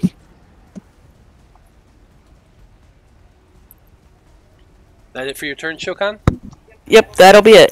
Okay. Next up, we come to Willow, who's just been awoken. Your eyes are open. You are lying on the ground. Cameron is standing over your head, and Shokan just tapped your leg, but you are alive. So what do you want to do? The struggle. So I run away as attack of opportunities. So I'm gonna swing with my rapier onto the guard, I guess. Getting up first? Yeah, you could. No, I'm gonna jab him. I don't know if did I get disengage? I don't think I went high enough. Yeah, you can. What level rogue are you? I'm only level 3 rogue. I'm pretty sure you get a bonus action disengage at 2, if I'm right. Yeah, I think. Yeah, you definitely get it before level 3. That's all I'm gonna say. So you have to use half of your movement. I don't. You could hit him and bonus action disengage. Yeah, starting at second level, you can take a bonus action on each of your turns to take the dash, disengage, or hide action. Yeah, because it doesn't show it on my stuff, so that's weird. You need Even to add if that. you didn't have that ability, you could still do it without having the ability. You just have to do it as an action. I will attack, and then I'll bonus action disengage to GTFO. So are you standing up first and attacking, or are you Yeah, attacking? I'm standing up. Okay. No, I'm standing up first. Okay, so that's half your movement to stand up, and now you can attack. And who are you attacking? The knight? I'm attacking the guard. The guard who attacked you. Got it.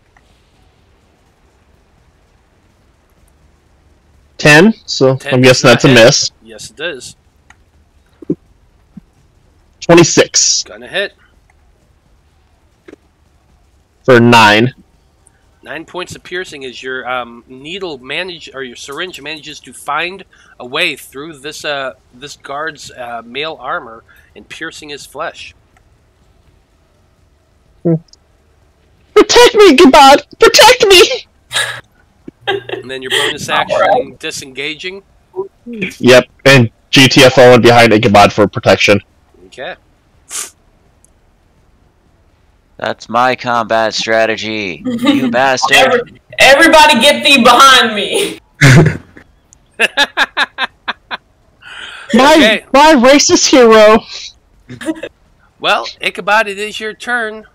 Willow's just come running around behind you, hiding behind your armor and your cloak. What are you doing? Roll my eyes a little bit as a free action. I'll allow it. Okay, as a bonus action, I'm gonna move my little bad boy right here. 5, 10, 15. And I'm gonna whack this knight fella with my feather token. It's only a 14. Not gonna hit. Hit with the feather token, that's alright. And then I'm gonna go 5. I want to go right here, so I'm going to move through his space, 5, 10, 15, to go right there. Okay. Yeah, that's Yeah, right. he's small. You could do that. Alright, and then I'm going to whack him with my long sword. See, I wanted a proper duel, but I haven't seen you use that rapier yet. So, it's only a 14. I'm going to use my inspiration to roll that again. Do it. So, 21. 21 is going to hit. Alright, I'm going to smite him. Give him one of those good old-fashioned smites. And I'm going to use my superiority dice to try to trip him. So that's an additional 3d8 damage on this one. Yeah, you got a lot going on here right now. So oh, it didn't roll it. I had it all checked and it didn't roll it. So that's 10 slashing is just my original, and then I'll just roll 3.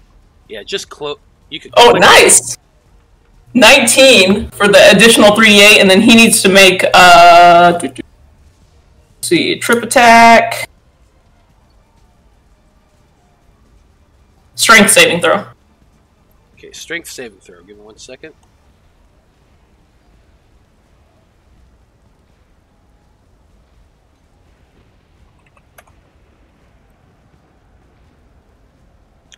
Okay, strength saving throw.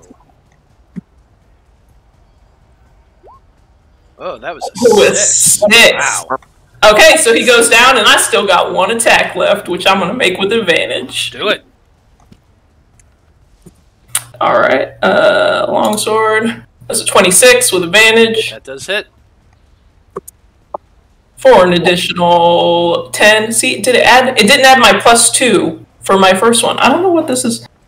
Because I clicked Divine Smite I'm and wondering if you just had too many things clicked. But it was like, I can't handle this with all these things clicked. Okay. Should have worked just fine because... So, all that, and then I should get my +2 for the dueling for the first attack. Yeah, that's fine. So the first one should have been 31 damage, and then the second one is 10. So 41 damage total. This guy. 41 damage total on this guy, yeah. You did 2 decent cleaves on this guy, rending his armor and cutting through his flesh. He ain't looking the greatest in the world, that's for sure. And then I want to tell him, that's how you use a sword, so if you want to try it, I'll give you a go. Nice. And I'm going to stay right here. Okay. That's it for Ichabod's turn. Next up, we have this archer over here. His last order was get the wizard, and the wizard just popped up, so pretty easy shot there, pretty easy decision. That's a 10 and a 21. Does a 21 hit? 21 will hit. 9 points of piercing damage. At least the first one goes over your head right between your ears, but the second one connects right in your shoulder. You're a little guy. That hurt. Yep.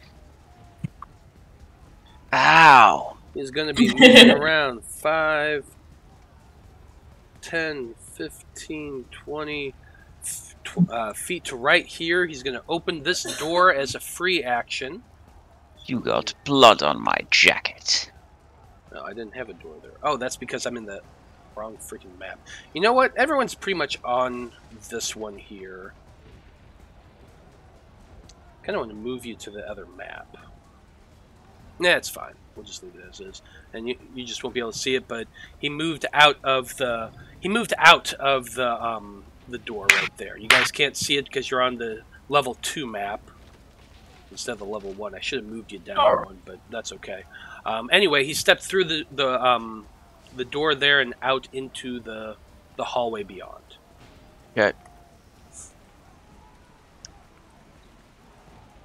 Next up, we have Blaznir. Blaznir, what are you doing? Alright, Willow's up, so I don't really care anymore. Blaznir, if you want to hit this guy, he's laying on the ground for you. An advantage to Jedi Slayer. I actually, for Edmund. Got it. So, is he wearing metal armor? He is wearing metal armor. Yeah? I know what you're about to say. Put that sword in your hand, come on! I'm gonna point at him and just say, roast, fool. and cast heat metal on his armor. I like it.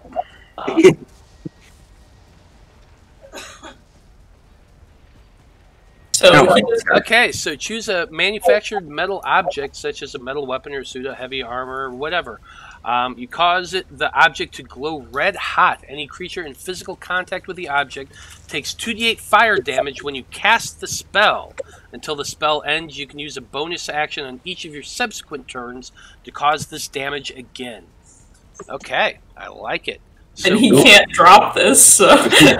Really can't. So he really cannot drop it. So as he's laying there on the ground after being tripped from Ichabod, Blaznir just focuses his magic and casts a heat metal. The metal in the thing starts glowing bright red, and you can smell a little bit of a roasting kind of smell. Just a little bit. Not as much as you were expecting it to, but a little bit. Go ahead and roll your damage. Oh, is he resistant to fire? Maybe. I swear. But since he can't drop it, theoretically, if he fails his con save, means he'd have disadvantage on things. Says if it doesn't drop the object, so either way he's gonna have to... Yeah. Oh, yeah. Anyway, so he takes 14 points of damage, supposedly. Okay. So yeah, he is resistant. Transmuted, I think, technically. But And he also has disadvantage on attack and ability checks. yeah. That's a pretty nice spell. Oh yeah, I love heat metal. It's a good spell. Be a horrible way to die. Yeah. Yeah, no, this kind of sucks for him.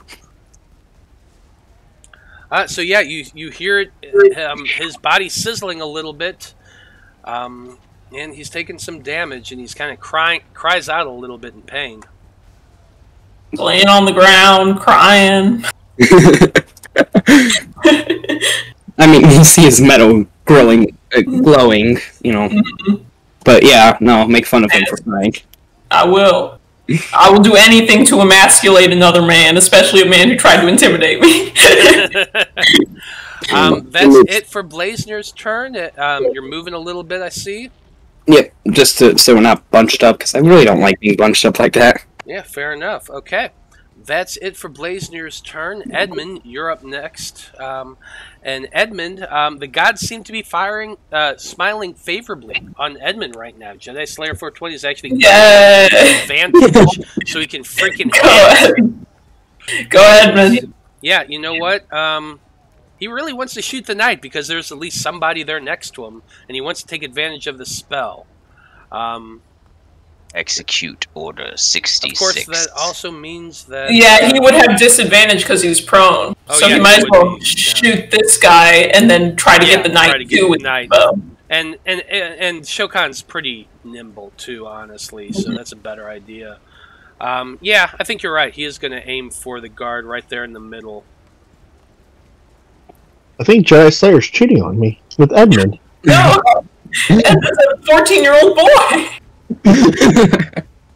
Yeah, yes! finally gonna hit. You see that goddamn 9? 20 finally hits, and this arrow comes flying out, slamming into that guard there. He has the spell on him. What was it? So earlier he had rolled 9 with the spell, if you wanted to just take it. Yeah, I might as well just go ahead and take it, just to make things easier. But they do have to make dex saves so to they take need to make a dex saving throw of 12. So Veritude and Shokan. Now, I believe because he's prone, he also has disadvantage on this. Hold on. Wait, why do I gotta roll? Because you're within 5 feet of this guy. Yeah, that's just how the spell works. He's got a thorn thingy. Yeah, so Shokan, you and Veritude have, and this guy has to make a... you mean Sir Bedeman Grendel? Yeah. Wait, Veritude's on the board? Grendel, Sir Grendel. It's Veritude, he's in the armor! What is it, dex save? Yeah, dex save. Oh, 21, Grendel failed, you succeeded. You've got evasion, so you don't take any. That's 2. That's another failure, so an extra 9 points of damage to the both of them. Oh, and I forgot to roll my damage. So 4 points of piercing damage on the guard from the arrow, and then another 9 from the hail of thorns. Not bad.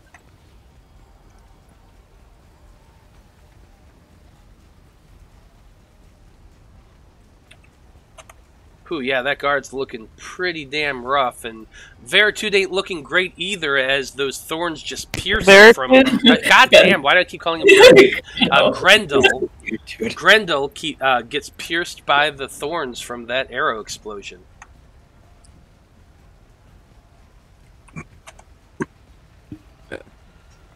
Okay. That's it for Edmund's turn. I keep saying Veritude because he's the next one in turn order. Oh, okay. And Veritude is doing his thing. He is continuing to run down into the Veritude's running. heading towards... Well, he's going pee-pee in his pants. Going on down there. We're going to have to fight 2 Veritudes later on, by the way. Oh, yeah. Yeah, you know what? Grendel... It is his turn, and he gets up. He is snarling. He is pissed off. All right. I know you know how to use that rapier, so let me see it. Okay, fine. You want to see it here? I want to see it. Give it to me. Making 3 attacks with his rapier. First one at Ichabod. That's a 20 to hit. They're all at disadvantage. Just hit. Oh, yeah, they are all at disadvantage. That's right. Oh, that's right. They are all at disadvantage, so hold on a second. 16. 16 don't hit, boy. Come on, try again. Oh, he's pissed off at this. Second stab at you with the rapier.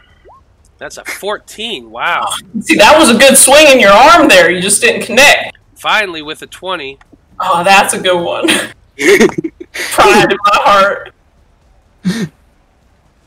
So 13 points of damage, 7 slashing, 6 cold.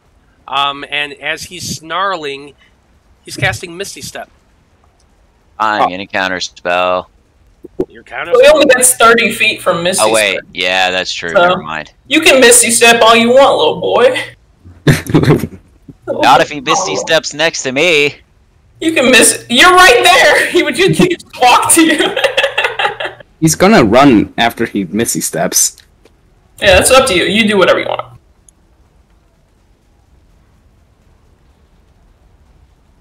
Wait a minute. But that's your 4th level spell slot, so it's...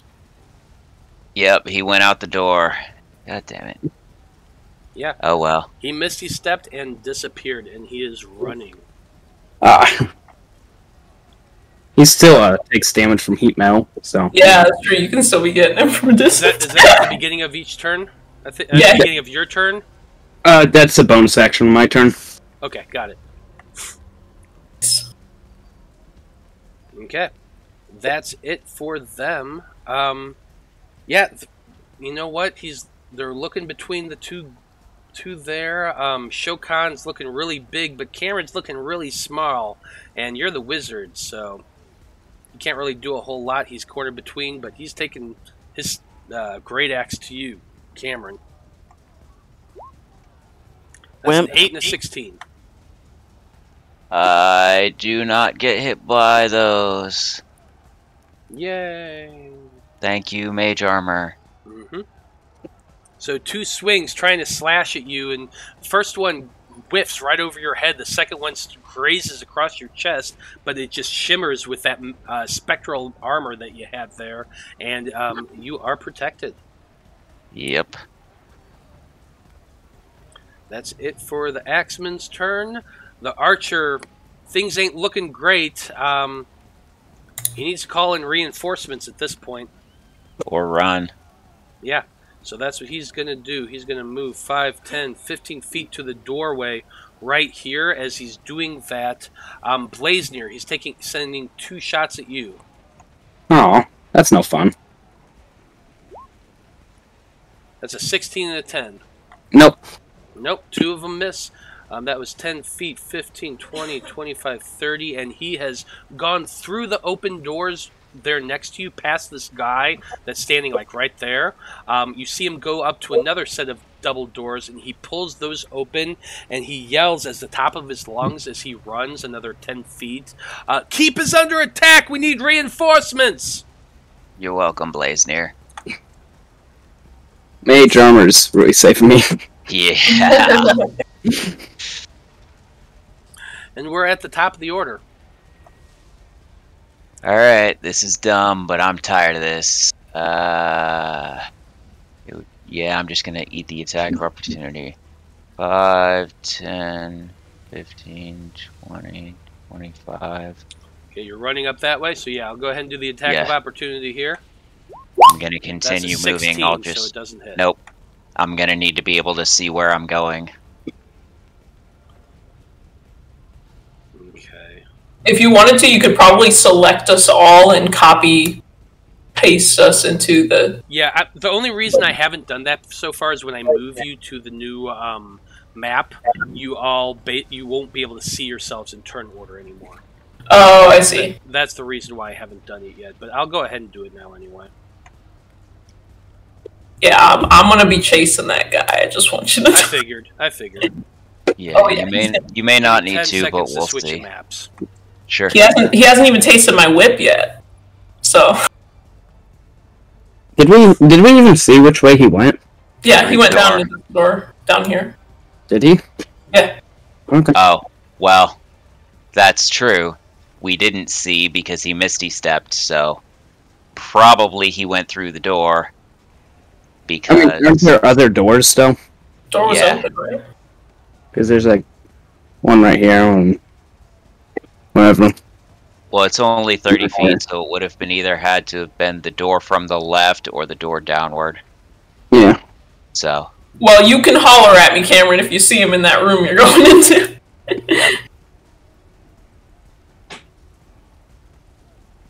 I mean, he does turn. Doesn't he like turn into mist and then move technically, not just disappear? let me see what the spell description says. Yeah, it's like- briefly surrounded by silvery mist, you teleport up to 30 feet to an unoccupied space that you can see. Well, yeah. So I don't know if that would let us see where he's going or not. Well, at the very least, he had to be able to see it, so he'd be able to see where he went. Yeah, it had to be a space that he could see. So if he went through an open door... Yeah, like I said, it would either be the one on the left or the one below him.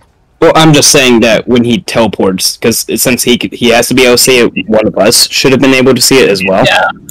Oh. We can ask Matt whenever Matt's back. Yeah. From outer space. Because I'm pretty sure I do have to be within 60 feet for heat metal to work. I believe that's only the original casting. It might be. Yeah, it's only the original casting. Okay. Kind of like how I can keep concentration on Yeah. the other one, since I already cast it on her. As long as I don't drop it, it can last for up to a minute. Okay, well, never mind then he's taking... Yeah, because most of the time it'll say, like, and if they enter, or they leave the range, the spell ends if they leave this range or something. Yeah. Then he's taking 2d8 every 6 seconds. Oh yeah, he'll be dead. He's done. I ain't letting this guy get away, I just want y'all to know. I ain't letting him get away. Same. Why do you think I'm going after him? Holler at me if you don't. Well, I guess we'll find out if we solve it. Of course I am. Hey, you know I'm getting low. I got 1/5, 2/4. I do think that we'll probably need to find a room to hunker down for rest after this, but Hey, Ichabod, yes. I need to let you know this. I called dibs on his rapier. Alright. I don't feel like I'm really a rapier guy, but also consider that you have a sword that does 2d6 radiant damage on every hit, and you have a additional vicious rapier. So I'm gonna offer it up to whoever wants it if it does additional damage on every hit. So you're saying But you you should go to can't somebody break the who power doesn't... of dibs. Oh, really? Okay. You should be able to see everyone now. Yeah, but there's not daylight on this Okay, oops. on this one. So we're getting like our darkness. There we go. Perfect. Okay. Hey, Matt, can we Yes. get a ruling from you? What's up? we were wondering about Misty Step since you saw turn him and teleport in this direction. Oh, well then I would have gone that way. If I saw him go that way. So you were standing right here. Yeah. So 5, 10, 15, 20, we'll do that. You know what? Fuck it. I'm gonna blast him. I'm gonna hit him with Synaptic Static. You're casting a spell at him? Yes. He does counterspell it. Okay. I don't even know what level is it. it? It just would have immediately counterspelled. Because you said you only have 4th level spell slots. It is a 5th level spell, so he will have to make a check. Yeah. Got it. Oh, 5th level? Yep. I don't have any damage spells in 4th level, and I just, at this point, I want to make sure that he doesn't get away. It may not work, but... Okay, I'm trying to remember how we do this one. It's DC equals 10 plus the spell's level, so level 15. So and then he's got to roll a d20 and add his spellcasting modifier. And he's got to beat a 15. Okay, d20 plus spellcasting modifier. Yep. Let me see if I can find that one.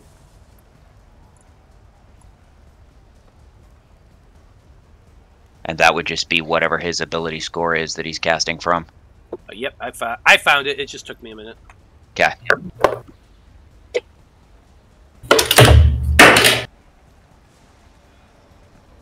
So trying to beat a 15 here to deflect whatever spell it was you were casting. Yep. No. Wow, he rolled a fucking 10.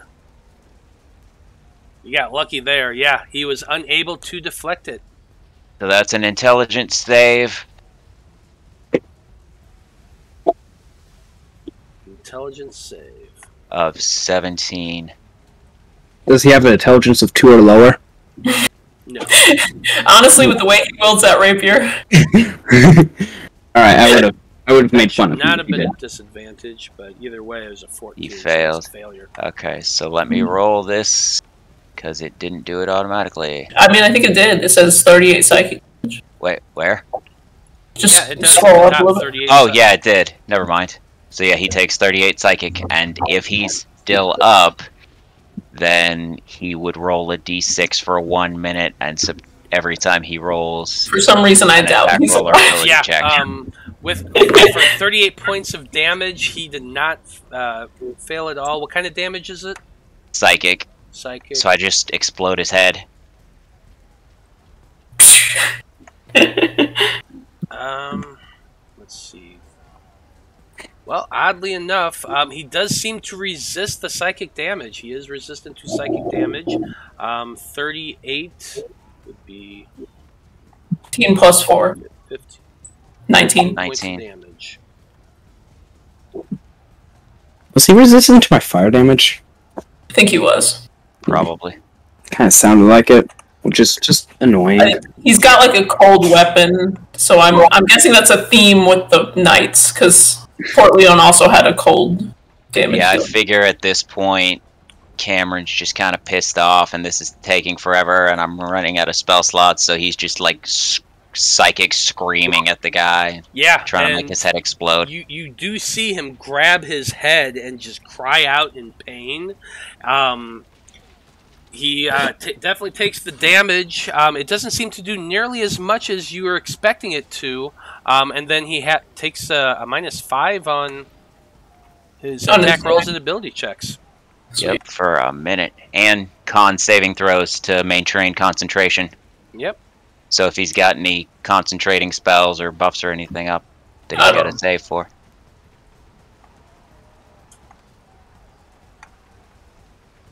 Okay.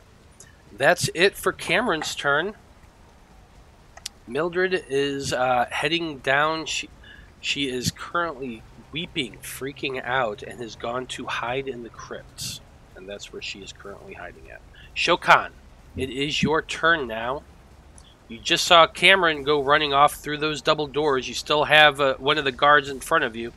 What are you wanting to do? Well, first off, I'm just gonna attack this guard. 24 to hit. Yep. For 9 damage. It's exactly how much he has. Tell me how that looks. I'm just like I imagine I'm just like running by, take a swing, knock him flat out, and then continue running. 10, 20, 15.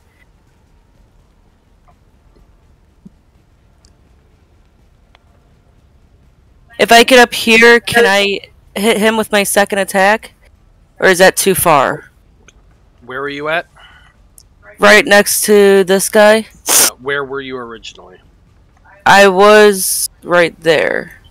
So I get 5, 10, 15, 20, 25, 30, 35, 40. Yeah, so I that could, should be enough. Okay, and I can hit him.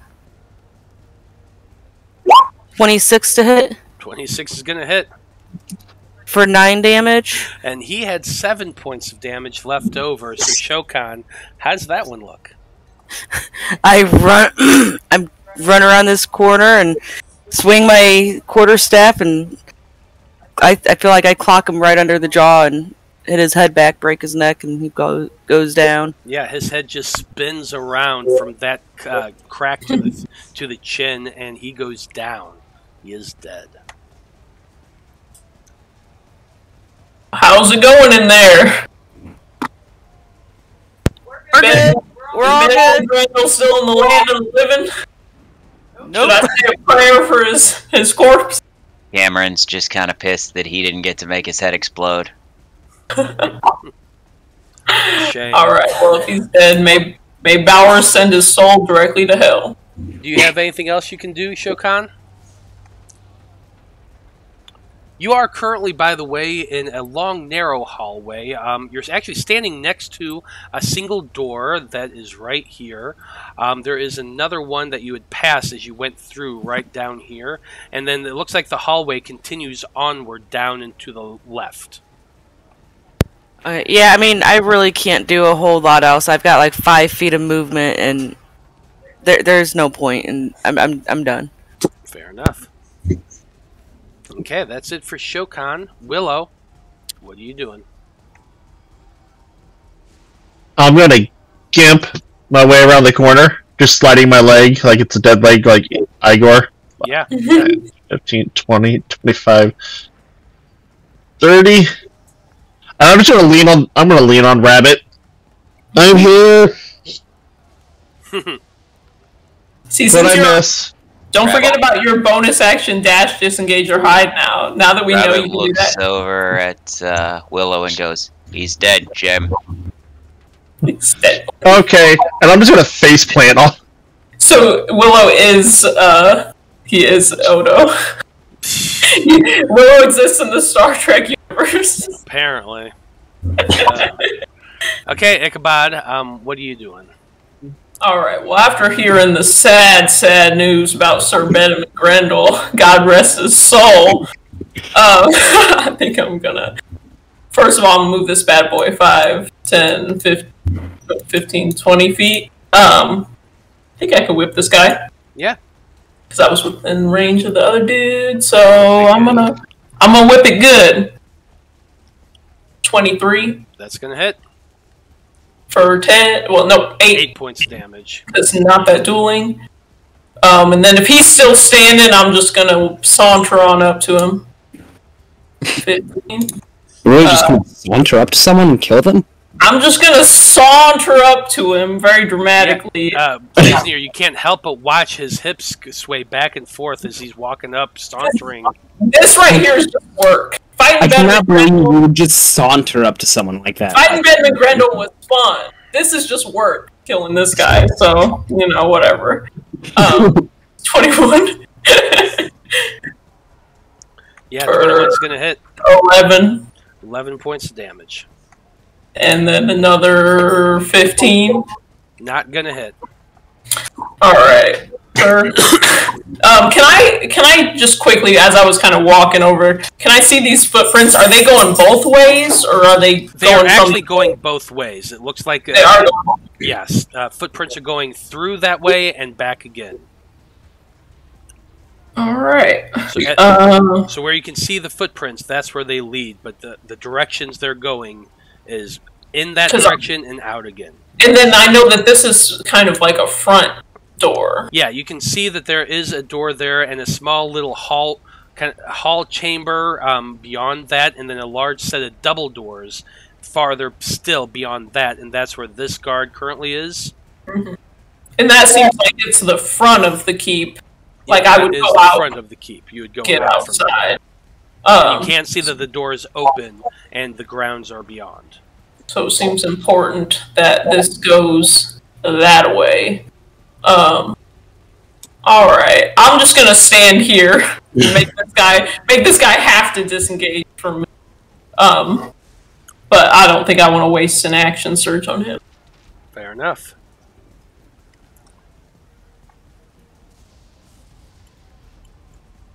Whose turn is it? Good question.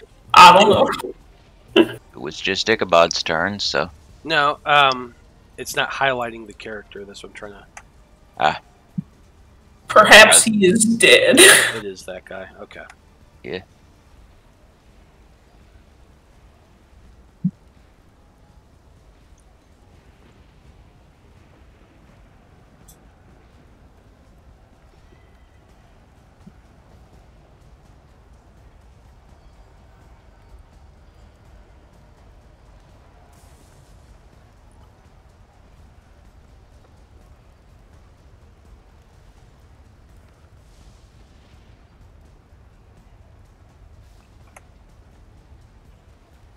Show. Oh well. So it is that guy's turn. That's just what I was trying to figure out. Anywho, it is the turn of the guard that you just walked up to, and yeah, you've taken a lot of hits from him. He's fearing for his life, so he is going to disengage. Come on, fight me. Aw. I want to. He's got a bow and a dagger. What's he going to do to you? You can hit me with a dagger? No, he Probably. can't. Nope. Disengaging 5, No, 10, you 15, don't try. 20, 25, 30, and he's Somebody running once away. said, You're gonna regret that. miss all the hits you don't roll.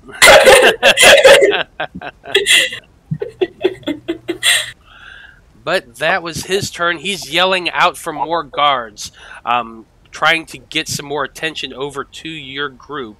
Because, yeah, they just got attacked. So, of course, they're yelling for help. Why will nobody physically punish me? I mean, if that's what you want, all you had to do is ask me. That's alright. I'll get at it later tonight. Blaznir, you're up next. What are you doing? Yeah, well, I was gonna mimic Ichabod's sauntering and then try to impress him with my sword, but it looks like I can't do that anymore. You could probably still saunter. There's a guy in this hallway. Well, I do still see the guy that ran away, so I'm gonna saunter as well. Hip swaying as he walks, Blaznir heads over that way. Can Blaznir make a check to see if his saunter's as good as mine? Make a charisma check, both of you. Yeah, we're both gonna just straight charisma. Just straight charisma. See who's Can I use sauntering better. performance?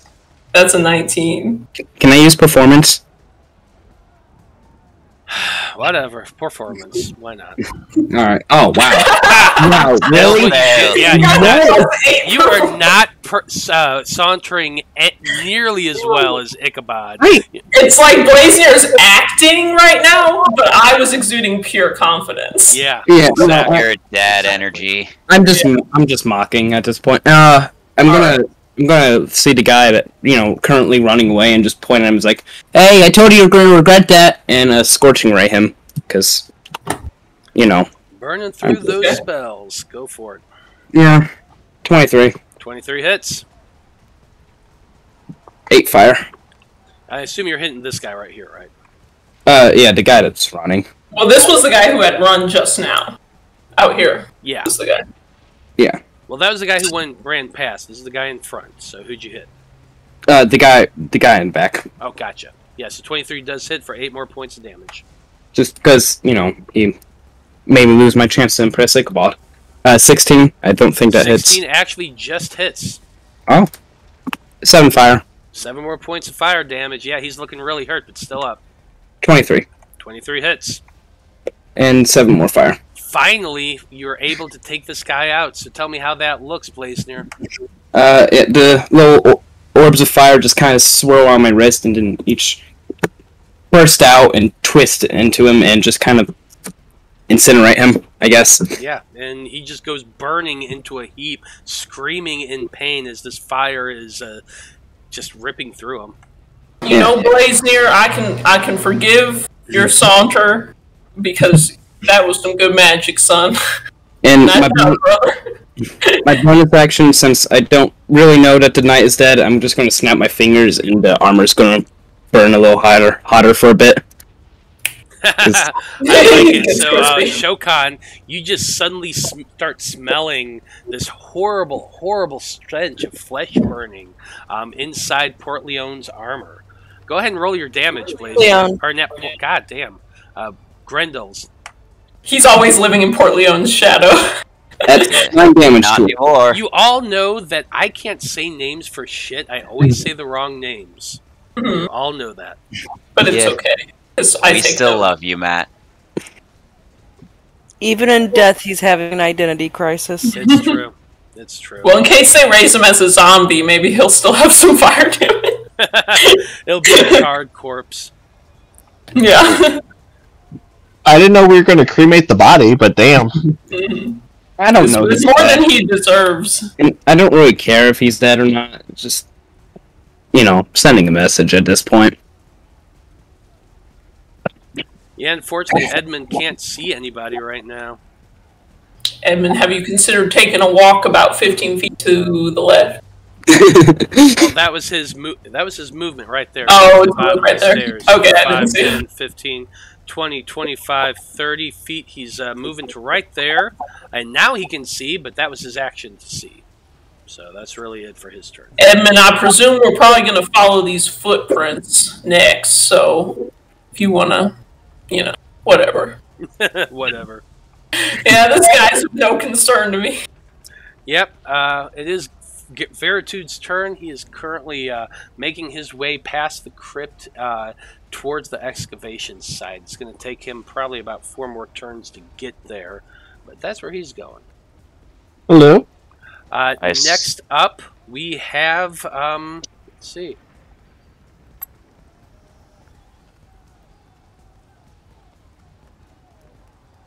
The axe guy is...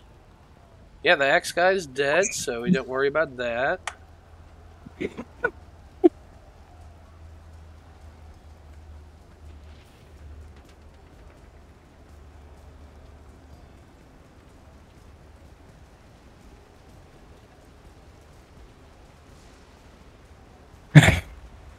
Okay.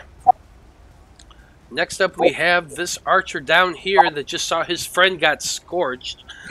He's moving outward 5, 10, 15, 20 feet to right here, aiming directly at you, Blaznir, and he's taking 2 shots at you.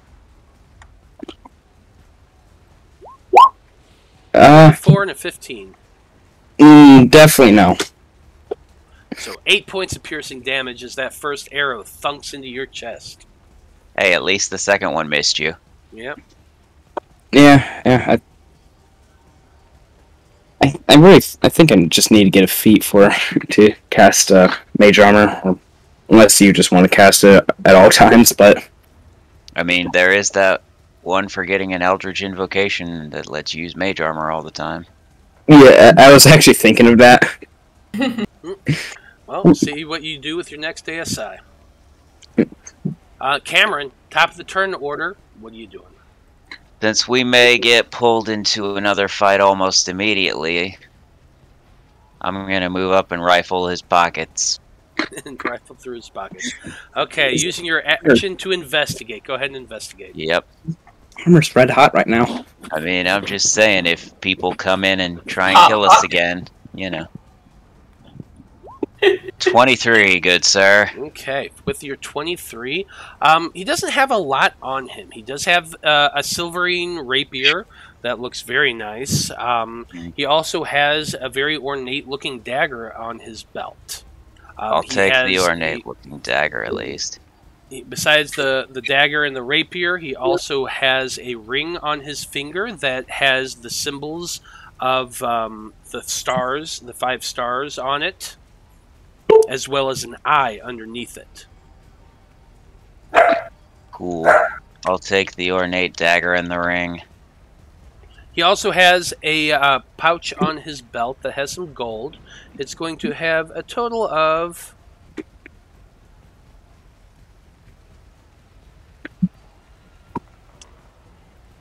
It's going to have 196 gold pieces in it. Cool. So, yeah, I'll take those 3 things, and I guess I can toss the rapier to Willow. Yeah, I'll allow you to do that with a free action. No problem. Okay. Question, can I roll to see if I catch it because of how weak I am? Absolutely you can. Go ahead and make just a dexterity check. Probably, I think you're going to have to beat a 16 to catch this, because you are pretty hurt and worn out. Yeah, with a 10, you're like sluggish. You look up and you're like, huh? And you reach out as the thing just pops you on the side of the head. Take a point of damage. Bonk. Ow! God, wouldn't it have been really funny if that 1 point of damage was enough to knock her out? Honestly, that's jokingly. I was hoping it would have been like a D4 or something for an improvised weapon, and it would have killed me. Just the look on his face. Like, here, have this. Yeah, I totally don't know what happened. Willow just picked up that rapier, and for some reason it turned around and stabbed her. Repeatedly. If that rapier turns out to be something special, and you're looking to get rid of a greatsword, I shrug.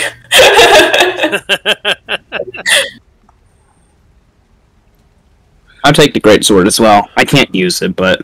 So yeah, that'll be my turn. And then you don't need... Fair enough, Cameron. Shokan, you're up next. Okay, You just watched Cameron desecrate a corpse by looking through its pockets, but... I mean, I've done the same, I so... know. You know. I'm gonna yell out... I don't know, hold on. Well, I'm probably just gonna follow these footsteps, because I think that's what we need to do. So I'm gonna be like, this way, everyone! And I'm just gonna go, let's see, 5, 10, 15, 20, 25, 30, 35, 40... And as you go down that way, you do see there are a pair of double doors that are swinging open, and the footprints in mud continue on down the corridor up to another set of double doors. This one is closed, however. Okay, so I only went 40, so I'm going to just go 45. I'm not going to dash or anything, because I want to give everybody else a chance to catch up to me. Okay, fair enough.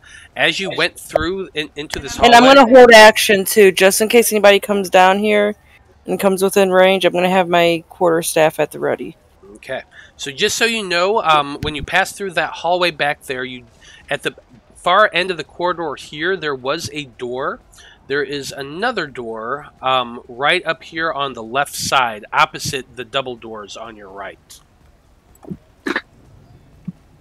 Just so you can know all that. Okay, Willow, you're bruised, you're battered, you're bloody, you've got cuts all over your body, and you now have a nice red welt on your forehead from being hit with a rapier. What are you doing? I'm going to pick up the rapier. You can do that with free action.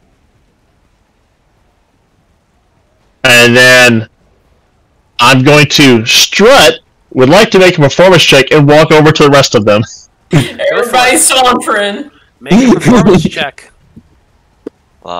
Wait, why are you going that way? I was going to the rest of the party. I think everyone's dead. Why would you think that? Okay. With a nat 20, Willow just starts sauntering her way through the double doors, and everyone's eyes just go straight to those hips. As she's shaking them back and forth, walking her way towards the door, past Ichabod. Now that's how you saunter. I start taking notes. None of you can help yourself with seeing the way those hips shake. You just have to stare. But I know she's not a real woman, so it's very confusing for me. Well, there was a feminine form to that white, odd body, but whatever. It's the form is all in the blood. Yeah, I'm very conflicted on my feelings right now. I can imagine so. Because Willow is so out of it, she doesn't really know what the fuck's going on because she's so beat up. She's just gonna lean her back against the wall and just slide down. Fair enough. You slide down and just sit there on your bottom, worn out horribly. That strut took everything out of me. You can just ask for healing. Well, no, that's the thing is, though. She thinks everyone's dead. She doesn't realize the battle is still going on. Because there's no one down that hallway, and everyone out here is just sitting there with dead bodies everywhere.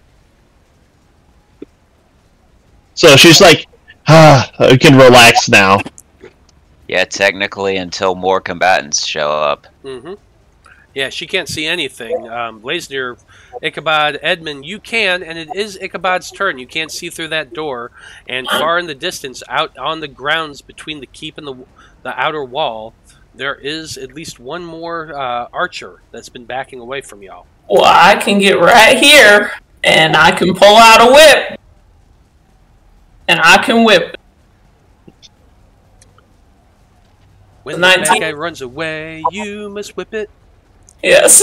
Whip it good. Oh, I've got another one. Toss a coin to your whipper. 19's gonna hit. I'll smite all your enemies. Okay. That's a 12. 12 points of damage as you slash at him with that whip. 23. 23 is also gonna hit. For 11. Die, fool, die! 11 more points of damage as you're just beating him with this whip over and over again. Asshole. You don't die? No, well, you don't die. Not much else I Won't can... you die? I'm gonna action surge! You're gonna action surge! We really need a short rest anyway, so it's gonna kill us. It's gonna totally bite us in the ass, but... I'm not... We've got nothing else. Okay. Yeah. Action surge. Hey, 22 will hit. Some things. That's for 13. 13 more points of damage. He's looking pretty damn rough now. I have 4 spells Hold left. on, let me look something up real quick. Let me look something up real quick. What are you looking up real quick? I want to see if my If she if my channel divinity comes back on a short rest. Channel divinity. We might need a long rest. No, you don't. We might. I mean, Can't take a long rest. yeah, but just it's whatever. I've got 4 spell slots. We'll be fine. I still have my 5th level and 2 4th levels and 1 3rd level. Does anybody know? Anybody in the chat know if channel divinity comes back on a short rest? Pretty sure it's a long rest. One Yeah. second. Beginning at 6th level, you can use your channel divinity twice between rests.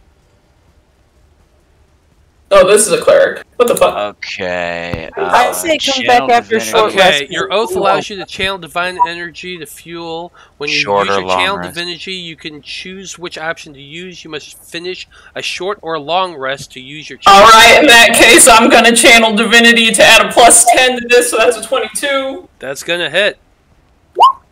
8. 8 more points of damage is just enough Yes! to take this guy out. Ah, fool! So tell us how this looks. I wrap my whip around his neck and I stand there while he strangles, and it takes like a long time. Like, I just imagine you whip and you wrap around his neck, and then you just turn and pull over your shoulder, Yes. and he just goes flying, breaking his neck as snap his neck. you choke him, and he is now dead. Yeah. And then I turn around to Blaznir and I go, find a room, block it off, we're sitting down for an hour. And then you look around, and as you're looking around, looking back at Blaznir, you realize, oh shit, there's a few more people out here that's been I heading say, your direction. y'all, stay right the fuck where you are! Don't you come over here. Alright, you see all your dead friends? Is this how you want to end up? Y'all probably got wife and kids or whatever, and I know you're just hired mercenary, so if it's gold you're looking at for, I've got it. So, whatever you want to fuck off, let me know. Make a persuasion check with advantage. Hell yeah. Okay. Or actually an intimidation check with Yes, Sorry, thank intimidation check. Because you're being very intimidating. That's a nat 20 for a 28. Wow. Wow. What? Ichabod Call is your just wife and kids and I'll screaming. give you some money. Okay, that's Ichabod's turn. Blaznir, you just saw Ichabod break some dude's neck with his whip and then start screaming as he's looking back and forth at either side. I instinctively take a step back. Yeah, probably with that 28. This is the most intimidating I've ever been because I'm old and I need a nap. I'm not even in the room and I'm intimidated. I'm aroused right now. Oh yeah, there's some red rocket going on in Cameron in the other block. No, don't take that back right now. It's a good thing that Cameron is in the other room. I need an adult. Alright, I'm gonna walk over to Willow, just kind of tap her like, hey, come on, we're going this way to take a rest. Don't. You're getting blood everywhere, by the way. And I'm wasting my blood, and I'll throw my hand up to help me up. oh yeah, I'll help you up, I guess. No, You can drag her with you half your movement speed. If you're trying to pull her. I just meant to help me up, more of a just like as the RP it. Fair enough. And I'll dash and just kind of peek in this room right here, see if anything unsavory is going on in there. Well, you try to reach out and grab that door, but it's a mimic and it attacks you. Oh my god! No, it's not. Oh, lovely. You open the door. All right. You open the door, and opening the door, you find a small dining room. Chairs around a table, a couple long tables towards the back with some chafing dishes set up, made out of silver. Then I'll just kind of call, hey, we're sleeping in here for like an hour. Come on, it's perfect. We can block off the door. Nap in the dining chairs. I'm paying all these people out here off. Okay, that's it for Blaze's Cameron? turn. Cameron, I'm gonna need a hand check. Oh, what? Put your hands up. Where are they? Wow.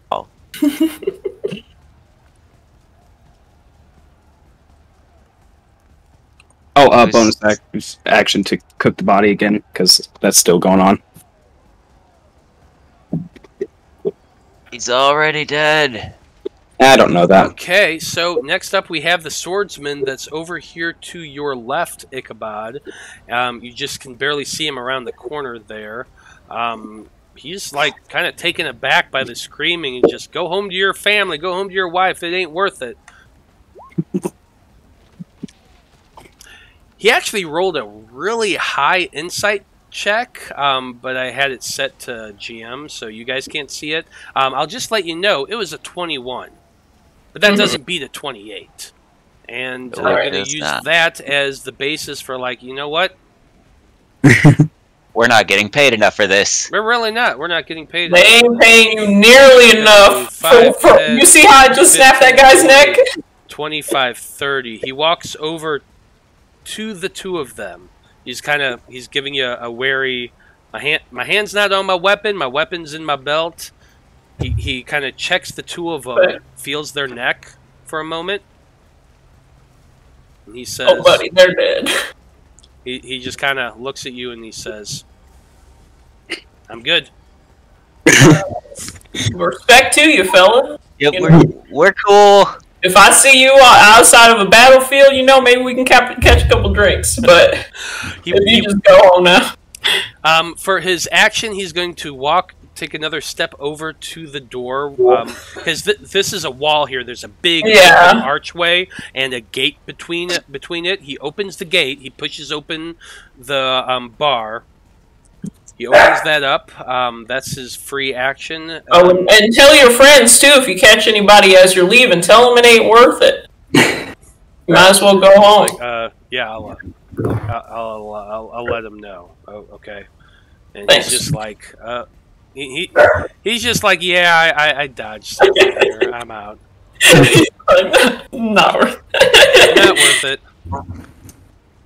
Not worth it. It is Edmund's turn. Edmund is going to head over to Willow. He's going to say, "Willow, do you need me to cast a spell to heal you up a little bit?"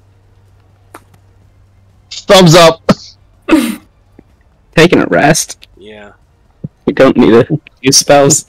I don't know if he gets his spells back on a short rest or a long rest. Because that's the only thing. Long rest. Okay, the only thing I'm not going to get I will say no. I'll say no. I think we're going to take a nap. I do have a couple potions of lesser healing too. Oh yeah, potions exist. Oh my god. He's gonna hand you a potion of lesser healing. Okay, thank you. I have greater healing potions. That's gonna be his turn. Veritude is I don't have 3 turns Hey, Matt. from reaching the bottom. I don't know if this is for anyone else, but I only see the person with the 1 guard. That's the only it's turn order person I see. It's because it's because we switched maps. It's okay. Oh, okay. At the bottom of the order is the last guy. He just saw his buddy leave, and he's like, you know what? I'm out too, I think. Well, you know what? I will roll the insight just to see. Just in case. I tip my hat to him. Casey beats a 28 somehow. Yeah, I don't see him rolling a 28 somehow. If he rolls a nat 20, it might be a conversation, but... No, he rolled a 9. God, why are these both set to GM? Anyway, yeah, he rolled a 9. He's like, nope, I'm out. Yeah, I tip my hat to him and I say, have a good night, sir. Because I'm very, very polite. As he's walking away, he closes the door to the keep, to the outer keep gate. Closing the door behind him. I appreciate it. Thank you. Have a good night. Yep, he's out. Nice. Come tomorrow, revolution's over. We can all have drinks. So and that's perfect because you are now all out of combat. At least you can't see anyone in view right now. And we are going to end things right there because it's 6 o'clock. All right. So good job, everybody. You changed an encounter completely by scaring the fuck out of one of them. Yeah, I did. Be gone, thought. And then dropping another guy down to 2/3 hit points before he had to turn. So good job. Yeah. We'll find out what happens next week and see what the Debauchery Circus are able to figure out as they are now left alone inside the lower level of the keep that seemingly is free of guards. So we'll find out what happens next week. So on behalf of everyone here in the Debauchery Circus, I just wanted to say thank you to everyone who is watching this evening. Have a great evening, and we'll see you next week. Good night.